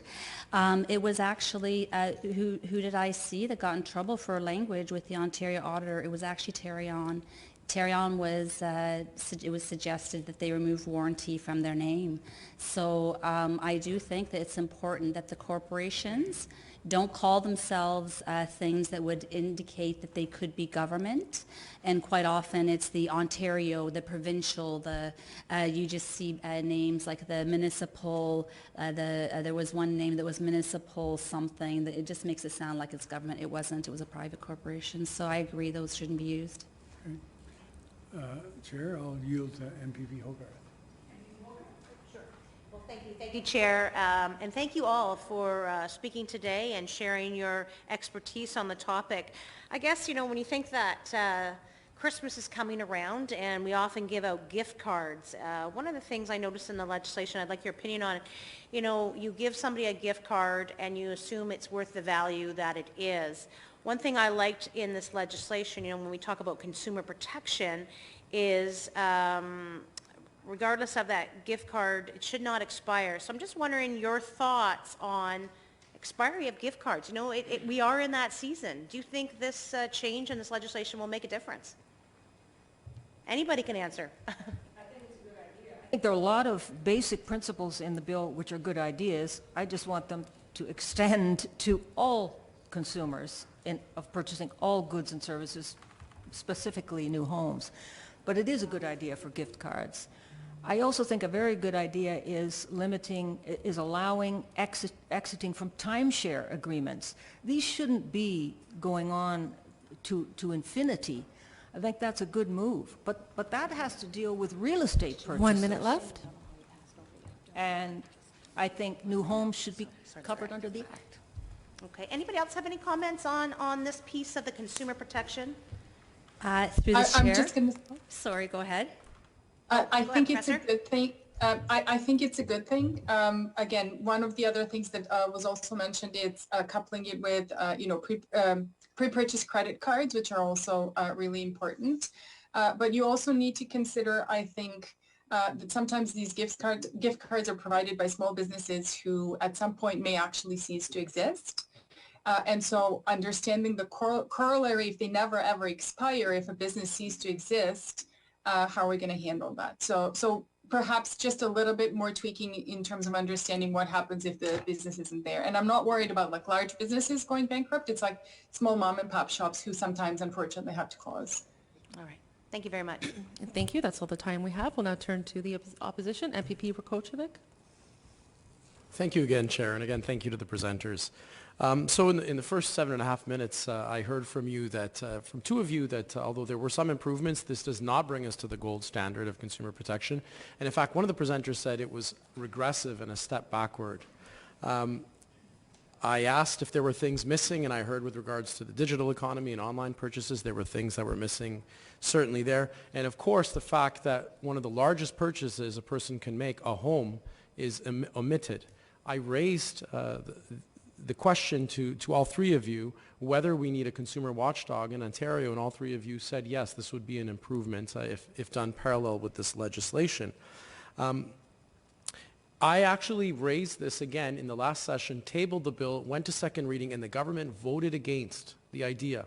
And at the time, just like when I asked about consumer protection with regards to home protections for new home buyers, I was told that, well, we have a series of delegated authorities in a number of different areas that are providing consumer protection in many ways.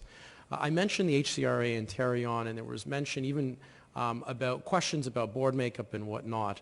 In a more broader perspective, do you believe that the host and the many delegated authorities across Ontario right now are delivering a gold standard of consumer protection in the different areas?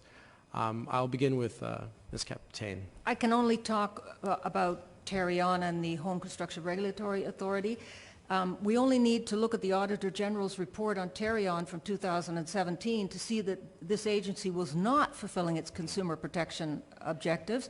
And then Justice Cunningham's Tarion review in 2017 told the same thing. So nothing, next to nothing has changed there, except that now we have a Tarion 2 organization in the HCRA, and we've got the same problems and the same corporate culture, which is not looking after consumers' needs. It's looking after the needs of builders, and let's build more homes, and let's make sure that everybody's out there building. But the consumers' interests are not being looked after by these two agencies. And the model which, the administrative authority model, which is governing those organizations, is also faulty, and that has been subject of reviews many times. It's been found to be faulty. Why aren't we doing something about that? Consumers are the ones suffering, not industry, not the building industry. Thank you. Ms. Deeb, any comments on that? I have studied all the delegated authorities, and I originally wanted to make repairs. I thought they were salvageable, but the delegated authorities, this is not a salvageable system. It must be, the government must take its authority back. It must rescind its agreements, its administration agreements. These corporations do not permit me to engage in their annual general meetings. So for someone to pay attention and to say, I read their annual reports and they actually don't permit public engagement, you can't even ask them a question at their meetings. So my response is that I don't think they're correctable. I think we have to rescind the authority. Thank you for the question. Okay, thank you. Dr. Pavlovich, any comments? In lieu of a consumer watchdog in Ontario, which exists in other jurisdictions that are considered the gold standard, do you think the host of delegated authorities we have in Ontario are delivering superior consumer protection and to consumers here in Ontario? I think I'm going to defer to the previous two speakers on the areas where it's really much more impacted. I would say in the digital sphere, we don't even have anything, right? Like it's, and I think, regardless of a model that we have, I think where we need to do better is actually informing consumers of what their rights are and what the pathways to resolutions are, because that is not something that they know. And so that has been mentioned a number of times, that the information is actually not available to consumers at all. Okay, and how much time do I have, Chair? Okay. So I think the government in many areas likes to look at fines and double them, and say that case closed, we've fixed the problem. Now that the fines are doubled, there will be no more bad actors, they're scared. And when you look at the Consumer Protection Act and what they're suggesting, there are jurisdictions in parts of the world that are looking, that have fines, even after doubling them here, that are more than 10 times the amount, which is more of a deterrence. But when we see whether or not fines are being doled out in many different ways, let's say a fine might be up to $100,000 in a case, but if fines, if they get levied, are $1,000 or $2,000, is that much of a discouragement, or is that just business as usual, or just something that you're going to have to do? So do you think, in absence of the fact that we don't have the ability to proactively really go after people with fines, is the enforcement enough in Ontario to ensure that we have strong consumer protection as it is right now, in any area that you're familiar with? Okay, Ms. Captain. Saying you're going to double the fines and actually imposing the fines are two different things. And if you look at the record of HCRA, look and see how many fines they've levied. $12,000. You look at their website. You know, it's a sheep in sheep's clothing. Saying you got these fines is great. Levy some of them. I'll ask you, Dr. Pavlovich, and I also want to add this one thing. You know, during the pandemic, and I raised that to the minister this morning, 30,000 complaints were made. People were encouraged to call the consumer protection hotline and told that they would be protected, and it is our understanding that not a single fine was laid. Do you believe we're doing enough to enforce bad actors in the province of Ontario in any sector with regards to consumer protection? More can certainly be done. I think there are legislative mechanisms that we can employ, but as it's been mentioned before, it all really boils down to enforcement. And it is something where there's a lot of room to be desired, I would say. Thank you. Ms. Deeb, I'll give you the final word. I don't think that these authorities should be given guns. I think that these authorities should be given handcuffs. So I'm not a fan of fines to these authorities. I don't see the increasing taxation, increasing fines. You know what? It's not giving us product. We don't have more product. We just have more fines on more taxes on the same houses, same products. So I don't think it's an improvement. I don't think that we should be increasing fines at all. I think that we should be looking to less law and more product. Okay, in the remaining time, I just want to thank all three of you. You have definitely fought for increased consumer protection in your areas of expertise. We're very lucky to have you share your expertise and your comments here today, and I thank you so much for answering my questions. Thank you very much. I'd like to thank the presenters for their time. We'll now turn to our next group of presenters. Just give them a moment to leave. Are they all in person or online? A couple of them are in person. We have our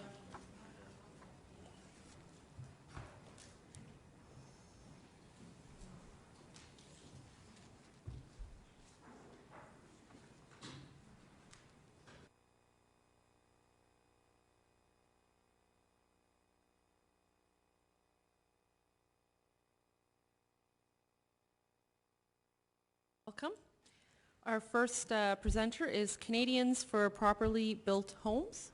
Please state your name for the record, and then you may begin. You will have 7 minutes. Thank you. Good afternoon. My name is Karen Somerville, and I'm the president of Canadians for Properly Built Homes. I'm a volunteer. Everyone with Canadians for Properly Built Homes, CPBH, we're all volunteers, and I'm delighted to be with you here today. I've listened to the last session, very interesting. I guess as we consider much needed consumer protection for newly built homes, I'd like to be able to discuss serious issues with municipal inspections during construction, TARION, HCRA, and indeed the administrative authority model itself. But I understand that these areas are out of scope today. So instead I'll focus on one of the most important components of a newly built home, the furnace. Barbara Captain mentioned that briefly, and I'm going to really focus in on that today. Picture this.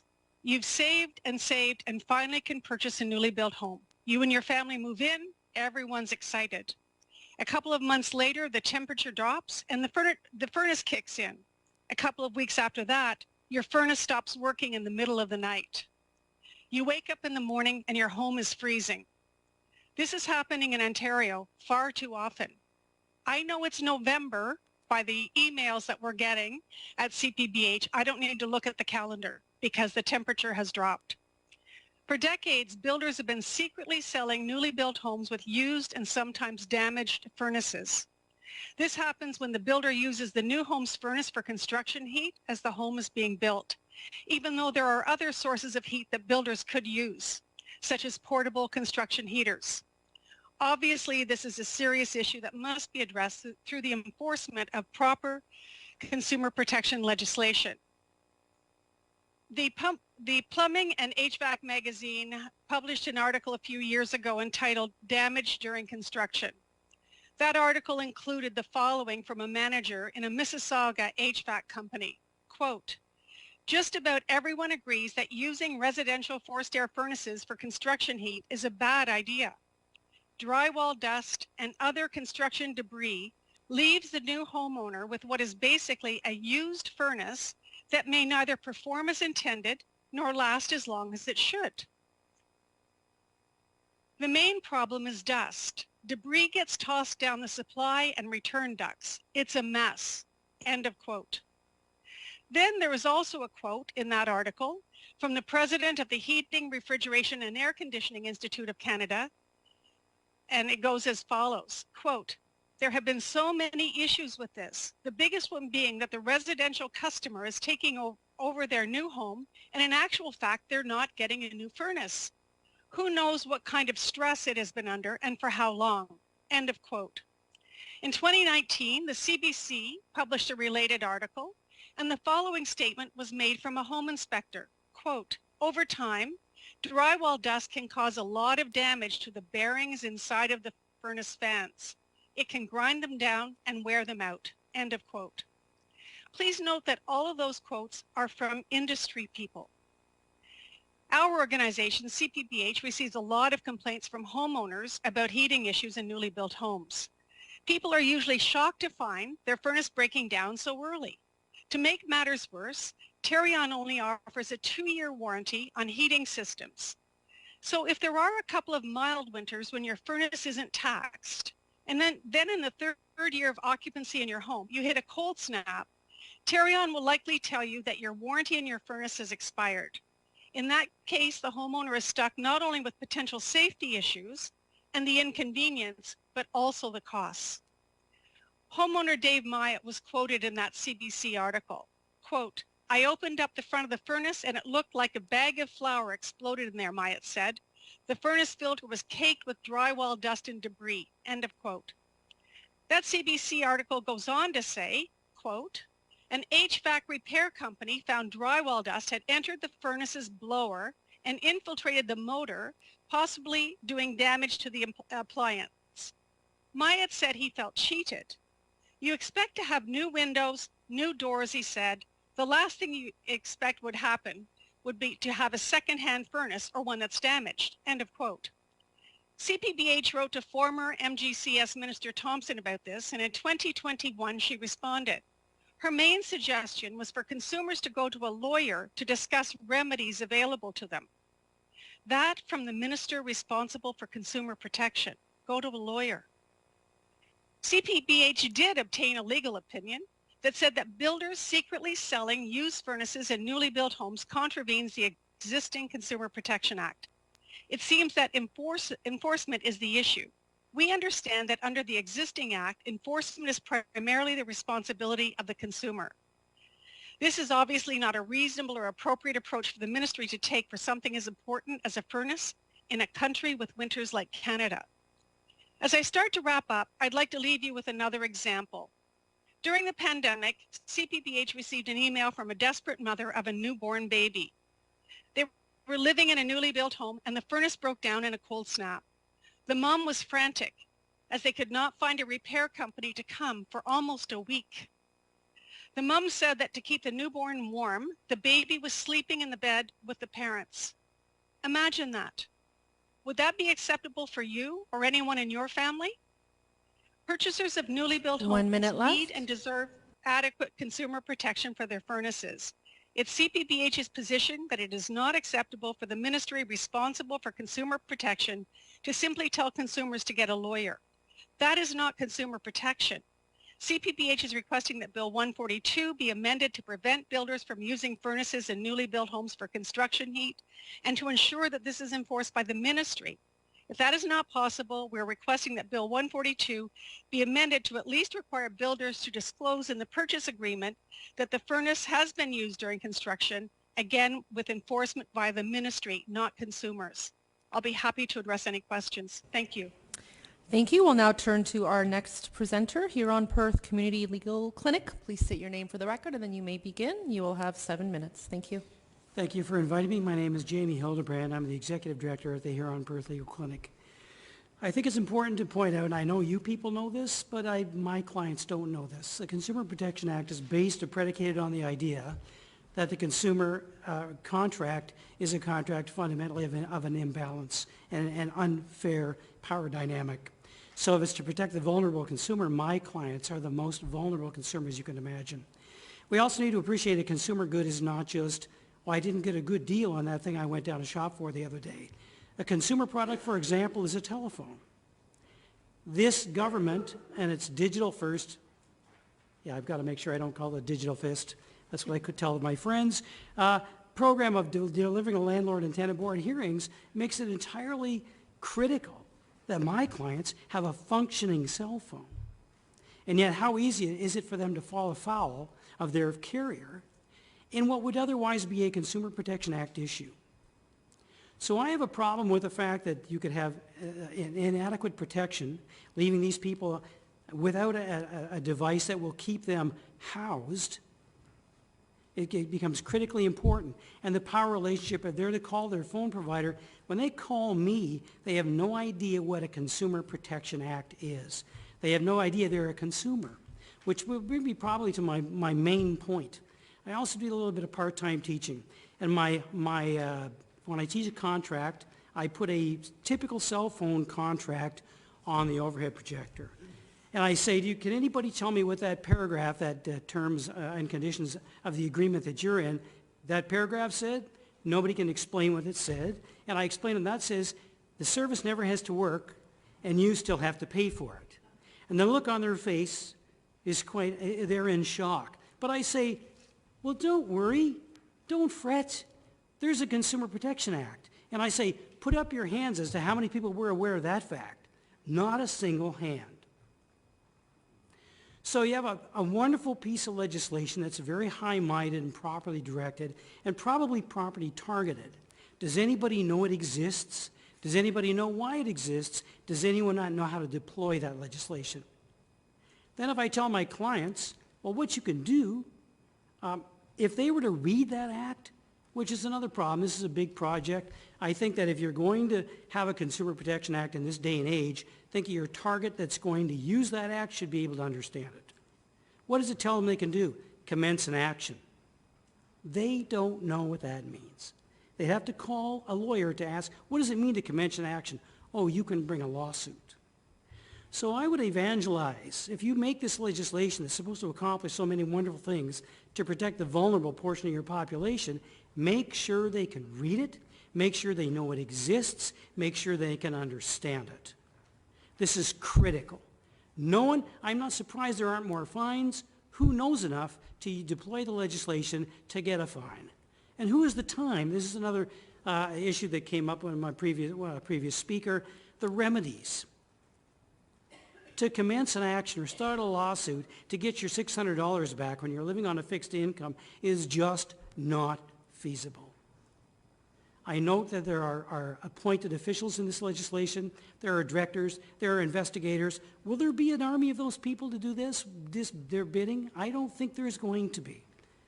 But this legislation will not work unless people can understand it. They're made well aware of its existence, its critical importance, and the help that the government professes to be providing. It's absolutely essential. I would also say roll up your sleeves and make an attack at plain language. I know lawyers crafted this from its predecessors, from its predecessors, from its predecessors. The language is archaic, it's technical, it's mystifying. Roll up your sleeves. There's a legal clinic in Toronto called CLEO, Community Legal Education Ontario, that could help with a plain language revision of this bill, so that people who should be using it can understand it. So that would be, I would advocate that not only do you tell everybody it exists, you make it so that they can understand it, and that you actually deploy staff that are actually going to help implement the provisions of the bill. There's two very small things I would also ask. I think the bill should state at its outset, this bill does not abrogate or take away or derogate from any laws that may already protect the consumer in the common law or any other. So that's not explicit. I think it should be explicit, because it's too tempting to say, well, I didn't find a remedy in the Consumer Protection Act, I guess I don't have one. So you need that. That needs to be somewhere at the very beginning of legislation. And another pet peeve of mine, I believe it's Section 13, that warrants that services have to be of a reasonable quality. Put goods and services, not just services. I know there's a reference to the same warranties are contained in the Sale of Goods Act. The Sale of Goods Act is hopelessly thin. I've never actually been able to use it. So I think, why not warrant goods and services must be of reasonable quality? Why should you have to go somewhere and pay an extra $150 that you think the thing you bought is going to last more than 90 minutes from the date of purchase? The common law would expect a reasonable time frame for that thing to work. You should be able to go and make that case, and your consumer protection legislation should allow you to make that case. So in closing, I think you have to evangelize every time you get on the subway, every time you turn on the radio or turn on the television, every hour or two. Did you know that you're protected by the Consumer Protection Act, and here's how to avail yourself of that important service? Here's your government. Here's your tax dollars actually at work. I think you need to educate people, and you need to make it accessible, and you need to make it effective. And you can't forget, a consumer is not just a consumer. Especially a vulnerable consumer, and the vulnerable people in my community that qualify for my services rely very, very heavily on goods that we may take for granted. So that's all I have to say. Thank you. And I thank you very much for the honor and privilege of being able to speak to this committee. Thank you. We'll now turn to our last presenter, the Law Commission of Ontario. Please state your name for the record, and then you may begin. You will have 7 minutes. Thank you. Good afternoon, everyone. My name is Ryan Fritsch, and I am legal counsel with the Law Commission of Ontario. I'm joined on Zoom today by my colleague Nye Thomas, who's the LCO's executive director. The LCO is a neutral, nonpartisan, non-governmental law reform agency. We're largely funded by the Law Foundation of Ontario and supported by Ontario's law schools and the Law Society of Ontario. Our work is overseen by an independent board of directors. I also want to direct your attention to 3 written submissions that we've provided to the committee. The first is a June 2023 paper that the Law Commission published, Consumer Protection in the Digital Marketplace, public consultation paper. To my knowledge, that is the most comprehensive and recent review of consumers' digital rights, their online contracting rights in Ontario today. We sent that to the committee about a week ago. In addition to that, I brought printed material for you today. The first is a cover letter, and the second is a table with detailed legislative and regulatory law reform recommendations that I'll be talking about today. What these documents summarize is a project the Law Commission has been leading for the last year and a half, and that is looking at consumer protection specifically in the digital marketplace and in online contracting. Today, in that table, we're providing you with 16 interim or preliminary recommendations for this committee to consider in reviewing Bill 142. I will over these for you briefly, but the materials before you contain specific legislative and regulatory amendments, so I commend those to you. Before I get to the recommendations, I'd like to note a couple of things that we really like in Bill 142 and that reflect the kinds of issues we heard when we went and consulted with Ontarians on their digital rights. We like these not just because these ideas are already in our June 2023 paper, but because they're just good ideas and reflect how it is possible to balance consumer and business interests in an updated Consumer Protection Act. So some of the ideas in the bill that we like are the new discoverability principle. This ensures that consumers can act when they find a problem or become aware of a problem, not after the clock has run out on them. We like the authority in the minister to issue fines for breaches of the CPA, which encourages compliance by design. We like the fact that you've extended consumer protections to a category of facilitators of consumer transactions, like online intermediaries who play an increasing role in everyday transactions that Ontarians conduct online. And the bill also makes it clear that consumers can post online reviews without fear of reprisal from a supplier. So we're pleased that the new legislation has adopted some of the recommendations that the Law Commission has already made. Why are these initiatives, why are these specific provisions so important to consumers in the digital marketplace? It's because most consumers' transactions now happen online, and the CPA needs to address this to protect consumers in the digital era. I want to give you 2 really quick examples of how this plays out in the everyday for consumers. The first example is about coffee. I know our Premier is a big fan of Tim Hortons, as are many other people in the province. And perhaps the Premier likes to roll up the rim to win for a chance at a TV or a free coffee from time to time. But to do that, you now have to use the Tim Hortons app.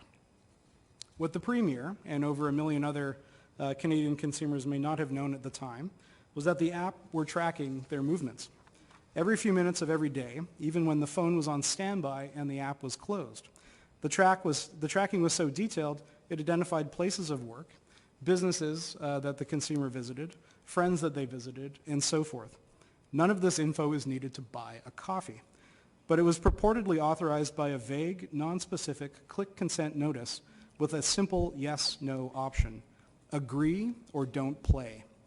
Canada's Privacy Commissioner wrote that gaps in consumer contracting were at the heart of the issue and need to be addressed. The second example, you've all heard of Fortnite. It's one of the biggest video games in the world, played every day by millions of children. A 2023 investigation by the U.S. Federal Trade Commission found Fortnite intentionally designed their software using dark patterns. These are software and interface design techniques used to trick or nudge consumer choices. The FTC found that kids made over $250 million in erroneous, unwanted, or unauthorized purchases as a result of these dark pattern practices. Worse, when parents tried to contest these charges, Fortnite took steps to undermine credit scores, or they banned the child's account. Kids were locked out of the game while their friends played on. These powers were buried or not clearly disclosed in the terms of service. They're unfair in any event and are now subject to a class action in Quebec.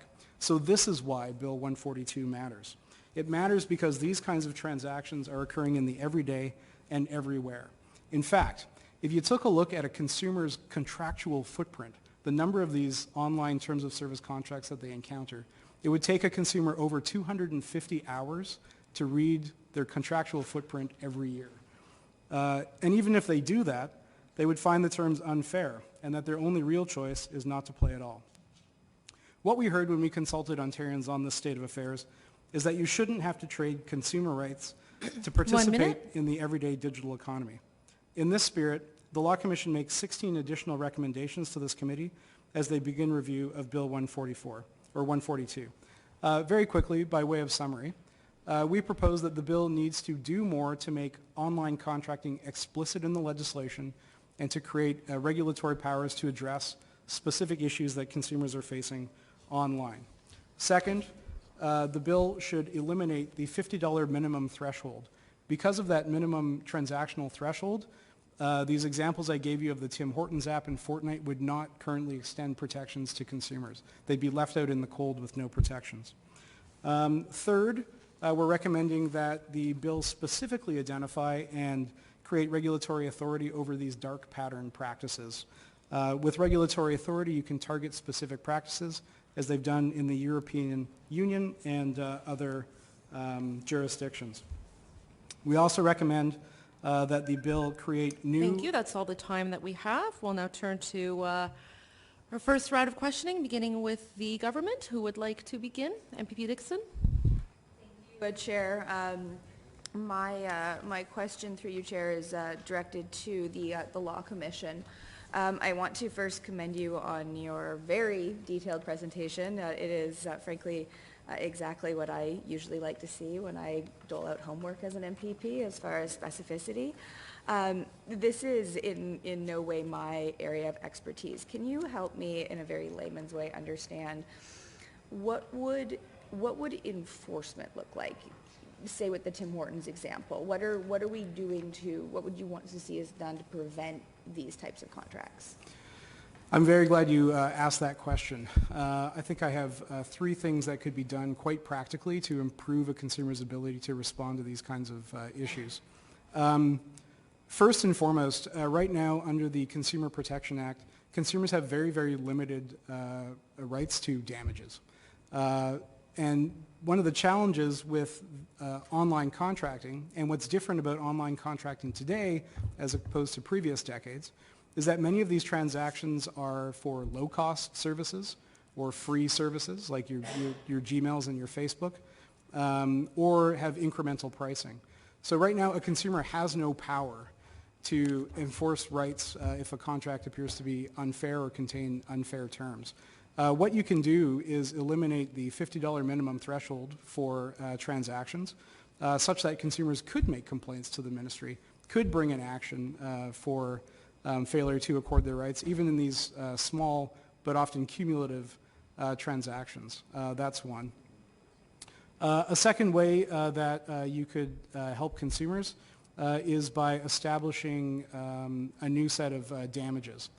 So right now, consumers can only get damages for punitive and exemplary damages. Those are very, very high legal and evidentiary thresholds to meet, and the reward that a consumer might get is very unclear. The Law Commission is recommending 2 additional types of damages that would ameliorate this for consumers. One are called disgorgement damages. These damages arise not when you have suffered a loss. So when I'm using a free service, I might not suffer a direct loss if I'm treated unfairly under the terms. But what disgorgement can provide is a remedy where someone else has profited off you, and it can go after those profits. So what this would act as a general and systemic check and balance on the provision of free or low-cost or incremental services to consumers. Second, we're also recommending that the legislation establish statutory damages. This is similar to the Copyright Act in Canada, which lays out literally a schedule of different damages for different offenses. That would make it much more predictable for businesses to know what their potential risk and liability is, as well as empower consumers to act, because they would actually have a chance at getting something other than a refund on a $5 transaction. So that's 2 things. And then the third will come back to me. Third, I just wanted to note that eliminating the $50 minimum threshold would not be unusual for Ontario to consider. Other provinces across Canada have eliminated minimum thresholds for consumer protection and have not seen a flood of vexatious or frivolous complaints either. So. And if I may, Chair, by way of follow-up to that, and my criminal law background is coming out here as versus civil. So when you're talking about the idea of having almost sort of scheduled damages, could I look at that from almost a deterrence perspective as far as not actually, ideally not having to burden the courts with these types of claims, but providing a clear framework to businesses in order to incentivize them or disincentivize them to engage in these types of practices? Absolutely. I think it would have a deterrent effect. I think it would also dovetail with another recommendation that the Law Commission is making, which is that you actually increase the fines available to the minister. This is so that investigations can resolve with consent agreements with businesses and consent fines. What we heard when we talked to several businesses as part of our provincial consultations is that they actually find those kinds of reports helpful because it gives them guidance on how the act is being interpreted and applied, and so that they can internalize those rules and make sure that their terms of service are compliant. So what you could do is actually dovetail that with the statutory scheme for damages. They could potentially be equal. So that a consumer, if, for example, the ministry didn't want to take their complaint forward, would have that right to pursue a similar level of damages. Okay. Thank you, Chair. Okay. MPP Kusindova, Bashta. Thank you. Can you please expand a little bit more? You spoke about creating regulatory authority for dark pattern practices. Can you give us other examples? You mentioned the video games, but I'm sure we have parents here in this room, and children are engaging online more and more frequently. Can you give us other examples of these dark pattern practices that may be happening in our community? You bet. We've actually got a footnote in our introductory letter that I've given you that links to a report by the OECD just a few years ago on dark patterns. And in there, the OECD identifies and categorizes over 24 different types of dark pattern practices. I can tell you right now that everyone in this room has seen them and experienced them, even if you didn't realize it. Dark patterns can be things like when it's really unclear if the toggle is checked on or off. Sometimes the coloring can be confusing, right? And you can be like, well, does that mean I've opted in or I've opted out? It can be unclear. Dark patterns are things like a game one student told me about where they literally put the decline button right next to a much larger I accept button. No joke. So what happened was he accidentally clicked the I accept, instead of the decline, and this triggered like a $50 fee for something in the game, right? Dark patterns are new, and they're specific to online contracting, but they're not inscrutable. And what we've seen in other jurisdictions, particularly the EU, is that they've been able to create regulatory authority over dark patterns, and very specifically in regulations list what those dark patterns are. So it's clear as day, both to consumers and businesses, that those are prohibited practices. And that, I think, is one of the major improvements we could make with this new Consumer Protection Act. Don't require the consumer to go out and enforce their right. Make it clear what is prohibited. Because right now, all of these consumer complaints are individualized. There's almost no sort of systemic ability to bring what happens to me in my game or with this app or with buying a coffee or any of that kind of thing. It's always left up to me. So if you make it clear in the legislation that there are new unfair practices, that activities like dark practices should be prohibited, then everyone's on the same page about what's expected. Are the dark patterns specifically targeted at children? They can be, yeah. They absolutely can be.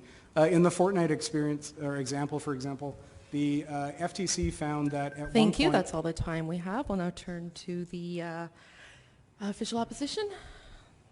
You may begin.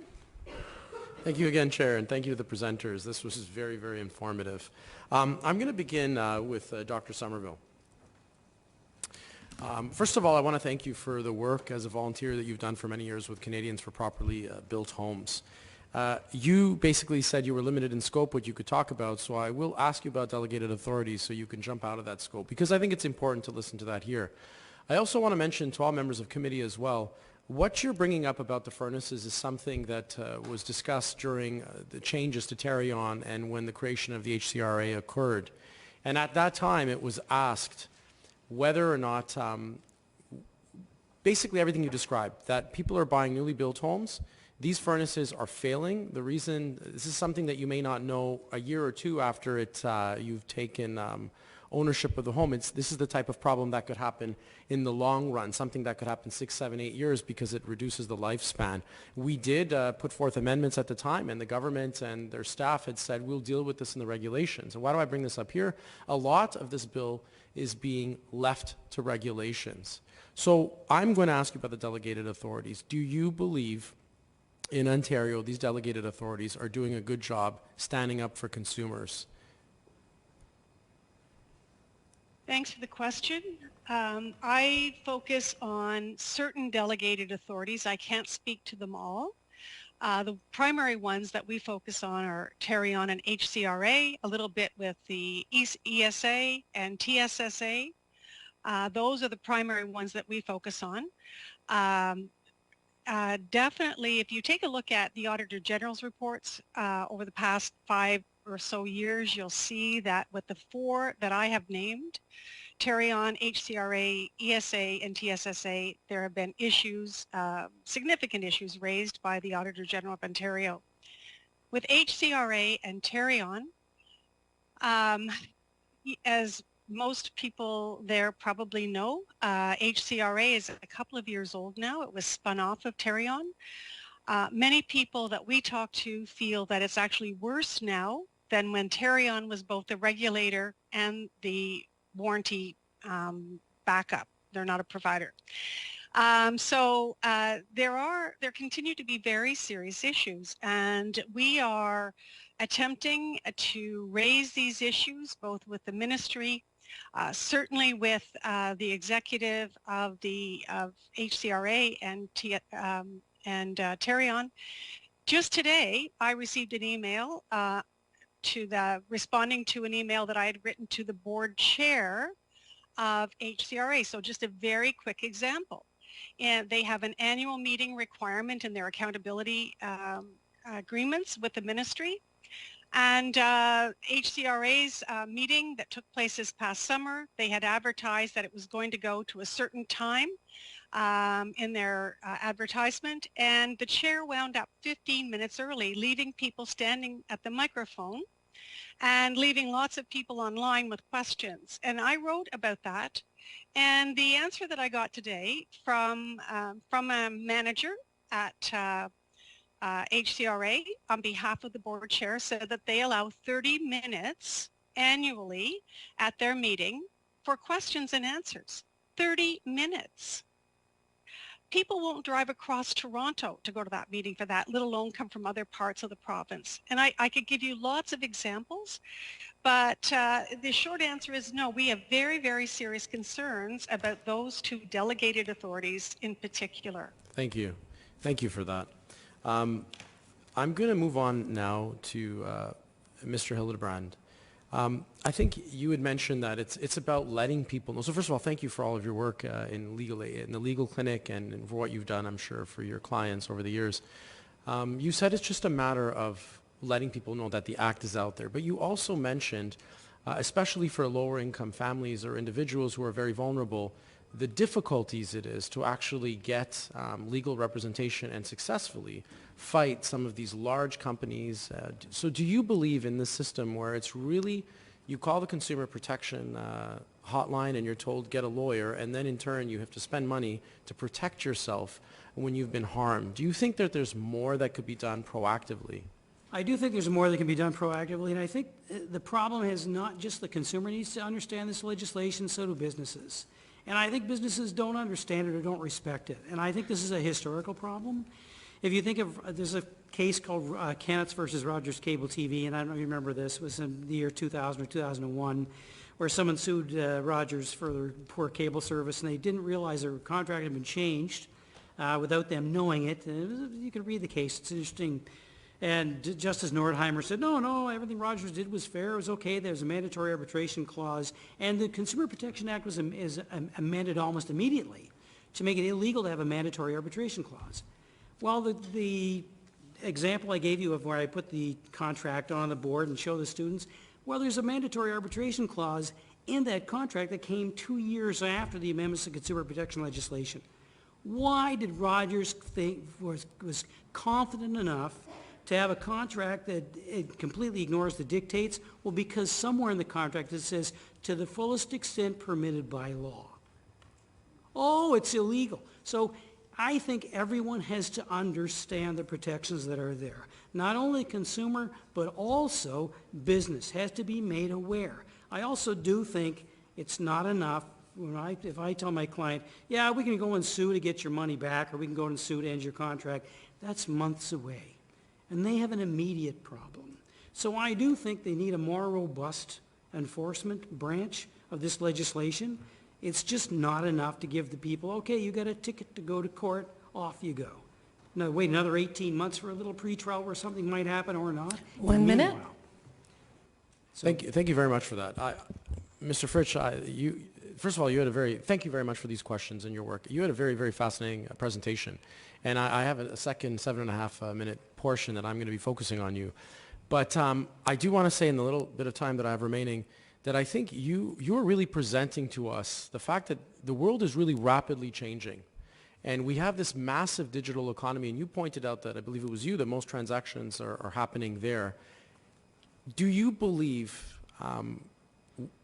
this legislation is making improvements, and you listed some of them, but I think we need something massive. I think you're describing an entire future that may catch the ministry itself unprepared. Do you agree with that? And I think you mentioned the EU, and in many ways they're looked at as the gold standard. So I'm going to focus on that, but do you believe we have a lot to learn from the EU when it comes to consumer protection and being proactive? I think one thing to note... That's all the time that we have. Sorry, you'll have to wait for the next round. We'll now turn to the independent member for 4.5 minutes. MPP Blais, you may begin. Thank you, Madam Speaker, and thank you all for your presentations. Mr. Fritsch, you had begun discussing how the dark pattern issue with video games was targeted at kids, and I'm wondering if you had started to talk about the FTC. I'm wondering if you could get into that. Sure. I'd be happy to finish that thought off. So the FTC investigated these design techniques that Fortnite was using, and they found that they were targeted at children. One of the things that they did was children became accustomed to pressing a controller button for cancel and a controller button for accept. They switched those. So as a result, when kids were prompted, do you want to buy this thing in the game, the kid would think they were hitting no, and in fact they were hitting yes. On a PlayStation controller absolutely, or something. yeah, for sure. And then there's no ability to opt out after that's already happened. The transaction happens automatically. There are reports, too, that are available in our June 2023 paper that look at practices by social media companies who have designed their products specifically to, frankly, be addictive to children. In those cases, oftentimes, those risks are not disclosed in the terms of service. So one thing that we are recommending is that instead of burying things vaguely deep into terms of service that no one can reasonably read, that key information about risks to the consumer, consequences for the consumer, the core elements of the deal, be made available prominently in a disclosure box at the outset of the contract or when you're signing up for an online service. So I have a 14-year-old at home. Fortnite is certainly something that we've experienced on computer and Xbox and with any number of other games, I'm sure. Yeah. Can you, and maybe just for other parents of teenagers at home, could you maybe describe one of these dark pattern situations that their kids might be exposed to? And in the absence of some consumer protection, which I'm sure we'll work on, what might parents do to protect their kids on their credit cards from this kind of abuse? Right. I can't speak to the credit card issue. We're just sort of looking at online contracting. But look, things like improved notice and disclosure make a difference. It's not just kids who can be tricked by this stuff. It's other Ontarians with vulnerabilities, older Ontarians, people with disabilities, people from linguistic communities. They can all be tricked by these patterns. So it's vital, I think, that the legislation attend to these problems. And things like a prominent disclosure box with key information at the outset of the contract, before you sign up for something, is vital to informing not only the person using the product, but also the person who's helping them, their parent or a friend or other. So I can see how the EU could do something. I can see how the FTC could do something. How could, in Ontario, as a subnational consumer protection element, how could we actually do something that's effective that basically wouldn't just bar the game from being used here? Well, what you would do, and this is what we've recommended in our submissions for you, and we've provided legislative language around this, is to include as an unfair practice, I think it's under Section 9 of the Consumer Protection Act, dark pattern practices, and empower the minister through regulation to, in regulation, identify what these dark pattern practices are. You don't have to ban the software at all.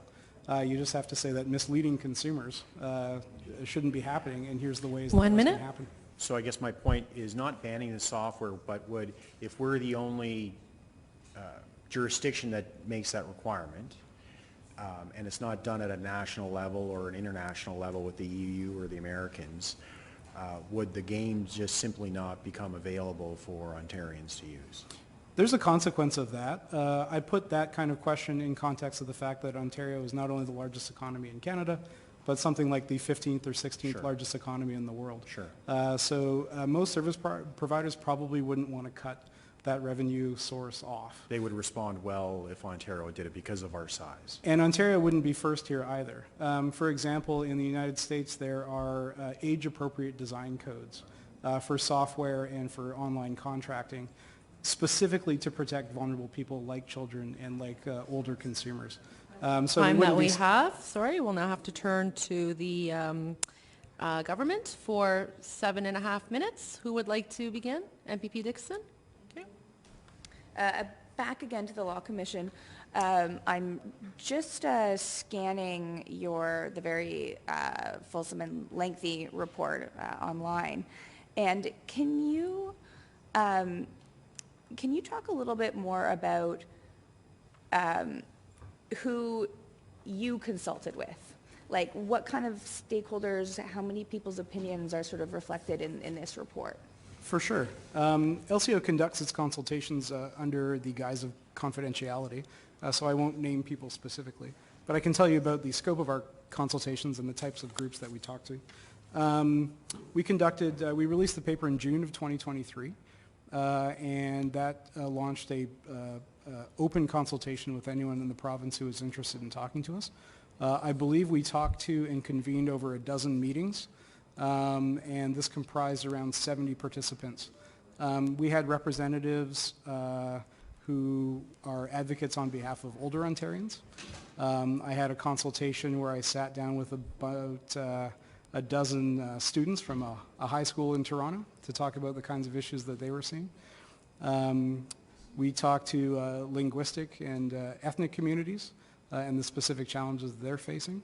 And we talked to advocates for persons with disabilities.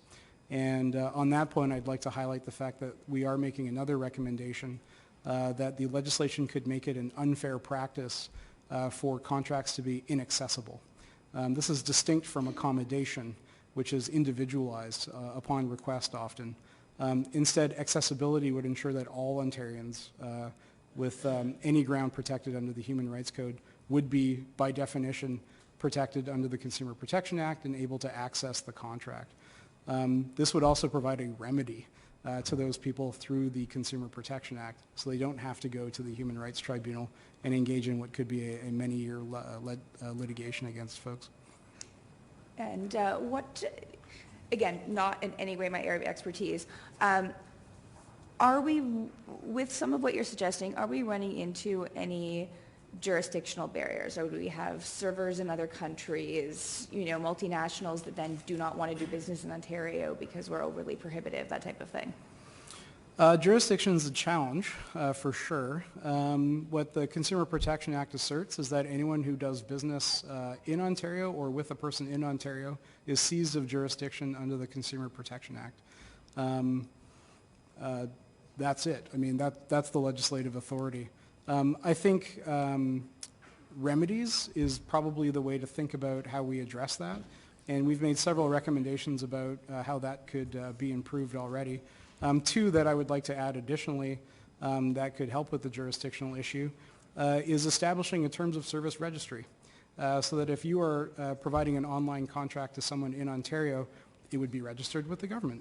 What's amazing about that is that this would create a transparent public database of all the terms of service contracts that people are facing, which would facilitate study, things like systemic investigations by the ministry, and the ability to bring claims forward representatively by consumers. Right now, none of that's happening.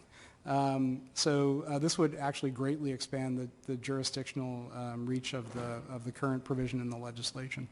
The other thing that we heard many folks we talked to almost unanimously say they were supporting was some kind of consumer watchdog of some kind. That this would be an independent organization with the mandate to investigate consumer issues, to engage in representative actions on behalf of consumers, and investigate systemic issues. Because as I say, many of the difficult situations that are happening to consumers in the online space are individual. It's small transactions happening in the everyday with compressed timelines, and it's really hard for anyone to look at the big picture about how it's not just about that one consumer, but the million people who buy a coffee every day, right? So that's why we're making some of those recommendations, among others. Chair, where are we at time? Minutes? Any other questions? I can keep going. I'm also interested, you mentioned, consulting with high school students and youth. Just sort of on an opinion level, did it appear that they had sort of comprehension of the kind of predatory practices that were, they were falling victim to, or were you sort of illuminating them in the context of your discussion? It was a combination of both, I would say. In some ways, the students are by far more sophisticated than other people in Ontario. Young people are undoubtedly the heaviest users of internet services and products by far, so they're relatively sophisticated. But when you point out some of the invisible sort of systemic issues that are bedeviling consumers in this space, they were as surprised as anyone else. Their reaction was consistent with what we heard from a lot of the folks that we consulted with, which is that many of these issues, perhaps, should not be left to contract. It shouldn't be up to consumers to agree or disagree or to try and enforce their rights. Instead, you can enumerate these things in the legislation. You have the power to identify unfair practices through amendments to the Consumer Protection Act 2023. You can give yourself regulatory power over things like dark patterns. Though the legislation itself becomes the standard terms. Those become the standard terms that all businesses and all consumers have to comply with. They're transparent, they're known. That's the way I think that you get at a lot of these kinds of issues. With regards to the dark pattern techniques, I noticed in your report it talks about being more subject to regulation in the EU. I remain sort of concerned about the implications of foreign businesses feeling that Ontario is hostile. as much as I understand it. So where would we be? 1 minute. As far as, other main like trade partners, companies that do have a website presence in Ontario? Ontario is actually quite a distance behind most other leading jurisdictions. A lot of this stuff has been legislated in the EU through two pieces of recent legislation, the Digital Services Act and the Digital Markets Act. And in the United States, you see robust powers accorded to an organization like the Federal Trade Commission, who can do these kinds of systemic investigations and make systemic recommendations through consent orders and consent fines. So in fact, the jurisdiction that's lagging is Ontario. And the opportunity that we have with amendments to Consumer Protection Act 2023 is in fact harmonizing Ontario with what's happening in other jurisdictions. At the same time, you can put an Ontario spin on it to ensure that you're reflecting the needs of Ontario consumers specifically. Thank you. That's all the time we have. We'll now turn to the official opposition. Yeah, you may begin. Yeah, thank you. There really is not enough time to discuss this, but just in what you had said alone, the fact that so much of, so Mr. Fritsch, like so much of what's happening online are these microtransactions that are not going to be captured by that $50 minimum. The minister has said repeatedly during the tabling of this consumer protection bill, and even here, that caveat emptor is gone. Let the buyer beware. That doesn't exist anymore. And here you're saying the problem is we're allowing these contracts. And another speaker, Mr. Hildebrand, was saying that what are people do they even know what they're signing? And so do you believe that caveat emptor still exists in some way, shape, or format in the way things are going here in Ontario? Our research leads us to understand that there are many improvements that could be made to the Consumer Protection Act, and that could specifically address the kinds of consumer protection needs in the online space that they currently don't enjoy. Thank you. And you further mentioned that there should be the creation of a regulatory body in itself just for dark patterns alone. And I think you've really made a strong case as to we are lagging behind here in Ontario. And more transactions are ending up online. Our children are making purchases on their phones. They don't even know what they're signing. I hear that you had said to create a disclosure box, which is good. But again, in the case of young people or children, they may not even know what they're signing. There are practices that are insidious where they do everything they can to try to trick you into clicking the wrong button. And ultimately, you had said that you would support the creation of a consumer watchdog. In other jurisdictions like the EU, you have individuals or offices similar to like an auditor general that could levy fines, inform governments, and really take us to the gold standard. Can you again explain why we need a consumer watchdog running parallel to the activities of this ministry to protect consumers here in Ontario? Sure. So what consumers face in the online space are problems that are put upon them as individuals. Under the current Consumer Protection Act, if a transaction happens to be covered by the CPA, which it doesn't cover many online transactions because of the minimum $50 threshold, if a consumer is able to avail themselves of rights under the CPA, it's up to them. They have to make a complaint to the ministry. Yeah. They have to pursue litigation. It's very, very difficult to motivate yourself to activate your rights when you might be talking about very, very small transactions that happen in the everyday. The discord is that those very, very small transactions can have very, very big consequences for consumers. This is the huge gap right now. The Tim Hortons app example is one. Just because I wanted to roll up the rim and get a coffee, all of a sudden a detailed consumer profile has been made about me, and that isn't necessarily held by Tim Hortons. It could be sold or shared more widely. There's now a data brokering industry that is also largely unregulated. Right now it's all on consumers, and what they can actually get in terms of systemic remedies is practically nothing. I think what is consistent with everything we heard is that there is absolutely a need for an independent organization that could do this kind of work for and on behalf of consumers. Other provinces have similar systems. Quebec, for example, is one. We're also recommending that the minister make better use of powers that they already have under the CPA. And this would dovetail with a lot of the other recommendations that we've made. And to be clear, we've heard that there's interest in these kinds of things on both sides of the transactions, not only for consumers, but many of the businesses that we consulted with across Ontario as well said things like consent orders with fines are very, very helpful because it's a transparent way for them to understand how to interpret and apply the legislation and be proactive about both protecting consumers and themselves as businesses. Thank you very much. I have 3 minutes, 15 seconds left. I'm going to go to Dr. Somerville. We are dealing with consumer protection legislation. One of the biggest purchases a person might make is a home. And this consumer protection legislation is not covering issues that come to that. We're told to go to the delegated authority. You've talked about the two delegated authorities dealing with that. And you have mentioned concerns that we are not at the standard of consumer protection. We're far from that where we need to be right now. Do you believe we need a consumer watchdog in Ontario running parallel to the work of this ministry and this legislation to protect consumers? Yes. Easy. Okay. And Mr. Hildebrand, I also want to ask you, do you believe that it would be very helpful to have a consumer watchdog or similar office or basically the existence of that here in Ontario to provide consumer protection in addition to the rules that are here? I think it's critically important. I think if you don't have it, you're just going to have the same song and dance over and over and over again. And I agree with Mr. Fritsch entirely, that leaving it up to consumer, they don't have the time or the inclination or the determination to fight over this money. And just imagine the corporate world breaking all those tiny chips off the table. They're big to the consumer. Absolutely. And again, we are in a system where it is imperative upon the consumer themselves to know what they're getting into, many facing language barriers. Maybe it's a child making an unwitting purchase on a video game.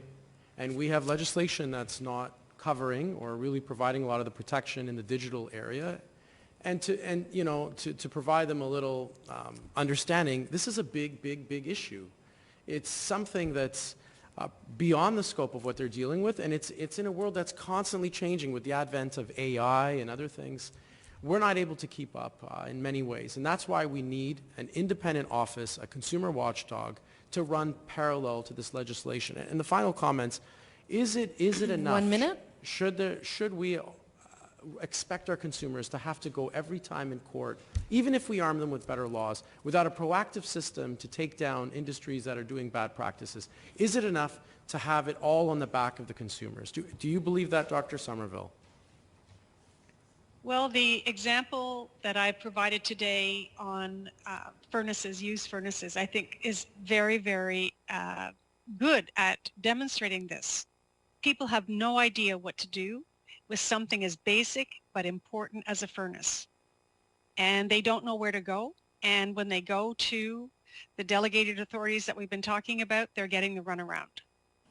And it's critical. This is not only just about money, but it's about safety issues as well. That newborn that I talked about. Understood. Mr. Fritsch, Mr. Hildebrand, should it be left on the consumer's back to have to always go fight it in court, or should governments be doing more to proactively enforce bad actors? Okay. We'll now turn to the independent member for 4.5 minutes. MVP Play, you may begin. Yeah, thank you very much, Madam Chair. And I think, Mr. Fritsch, you've been the focus of many of our questions, and I think it just speaks to kind of the obviously importance of the digital environment that we're all living in and participating in, especially as we discussed our kids and vulnerable individuals in particular. But I think many of us probably have lessons to be learned and may or may not have been taken advantage of by some of these practices. The Tim Hortons example is, I think, prescient. I use my Tim Hortons app probably on a weekly basis, so I'm sure they have a very good map of my consumer behavior. Something that you've mentioned that, in fairness, I had not thought of is the data broker industry. Would Ontario jurisdictionally be able to regulate those kinds of practices? Like, again, it would seem to me that naturally would fall with the federal government or the national government to do that, but I appreciate that our size economically gives us some measure of control there, maybe. I can only answer within scope of the work that we've done.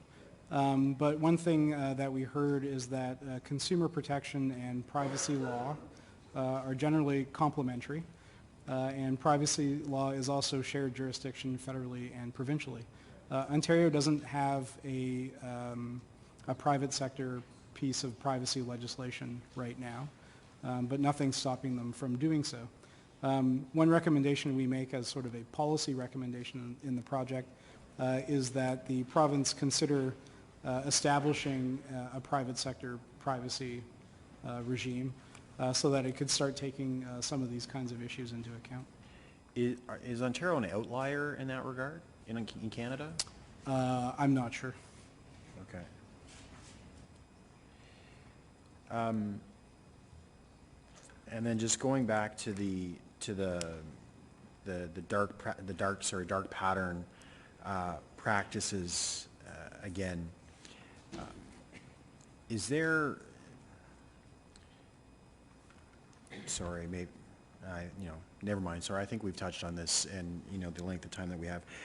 Karen or Dr. Somerville, this issue of the furnaces during construction. What is the most basic and most straightforward way to deal with this legislatively? Just like cut through all the chaff and everything else. Just what's the quickest and easiest way for us to deal with that? Don't allow builders to use the furnace in the home for heat in the winter, for construction heat.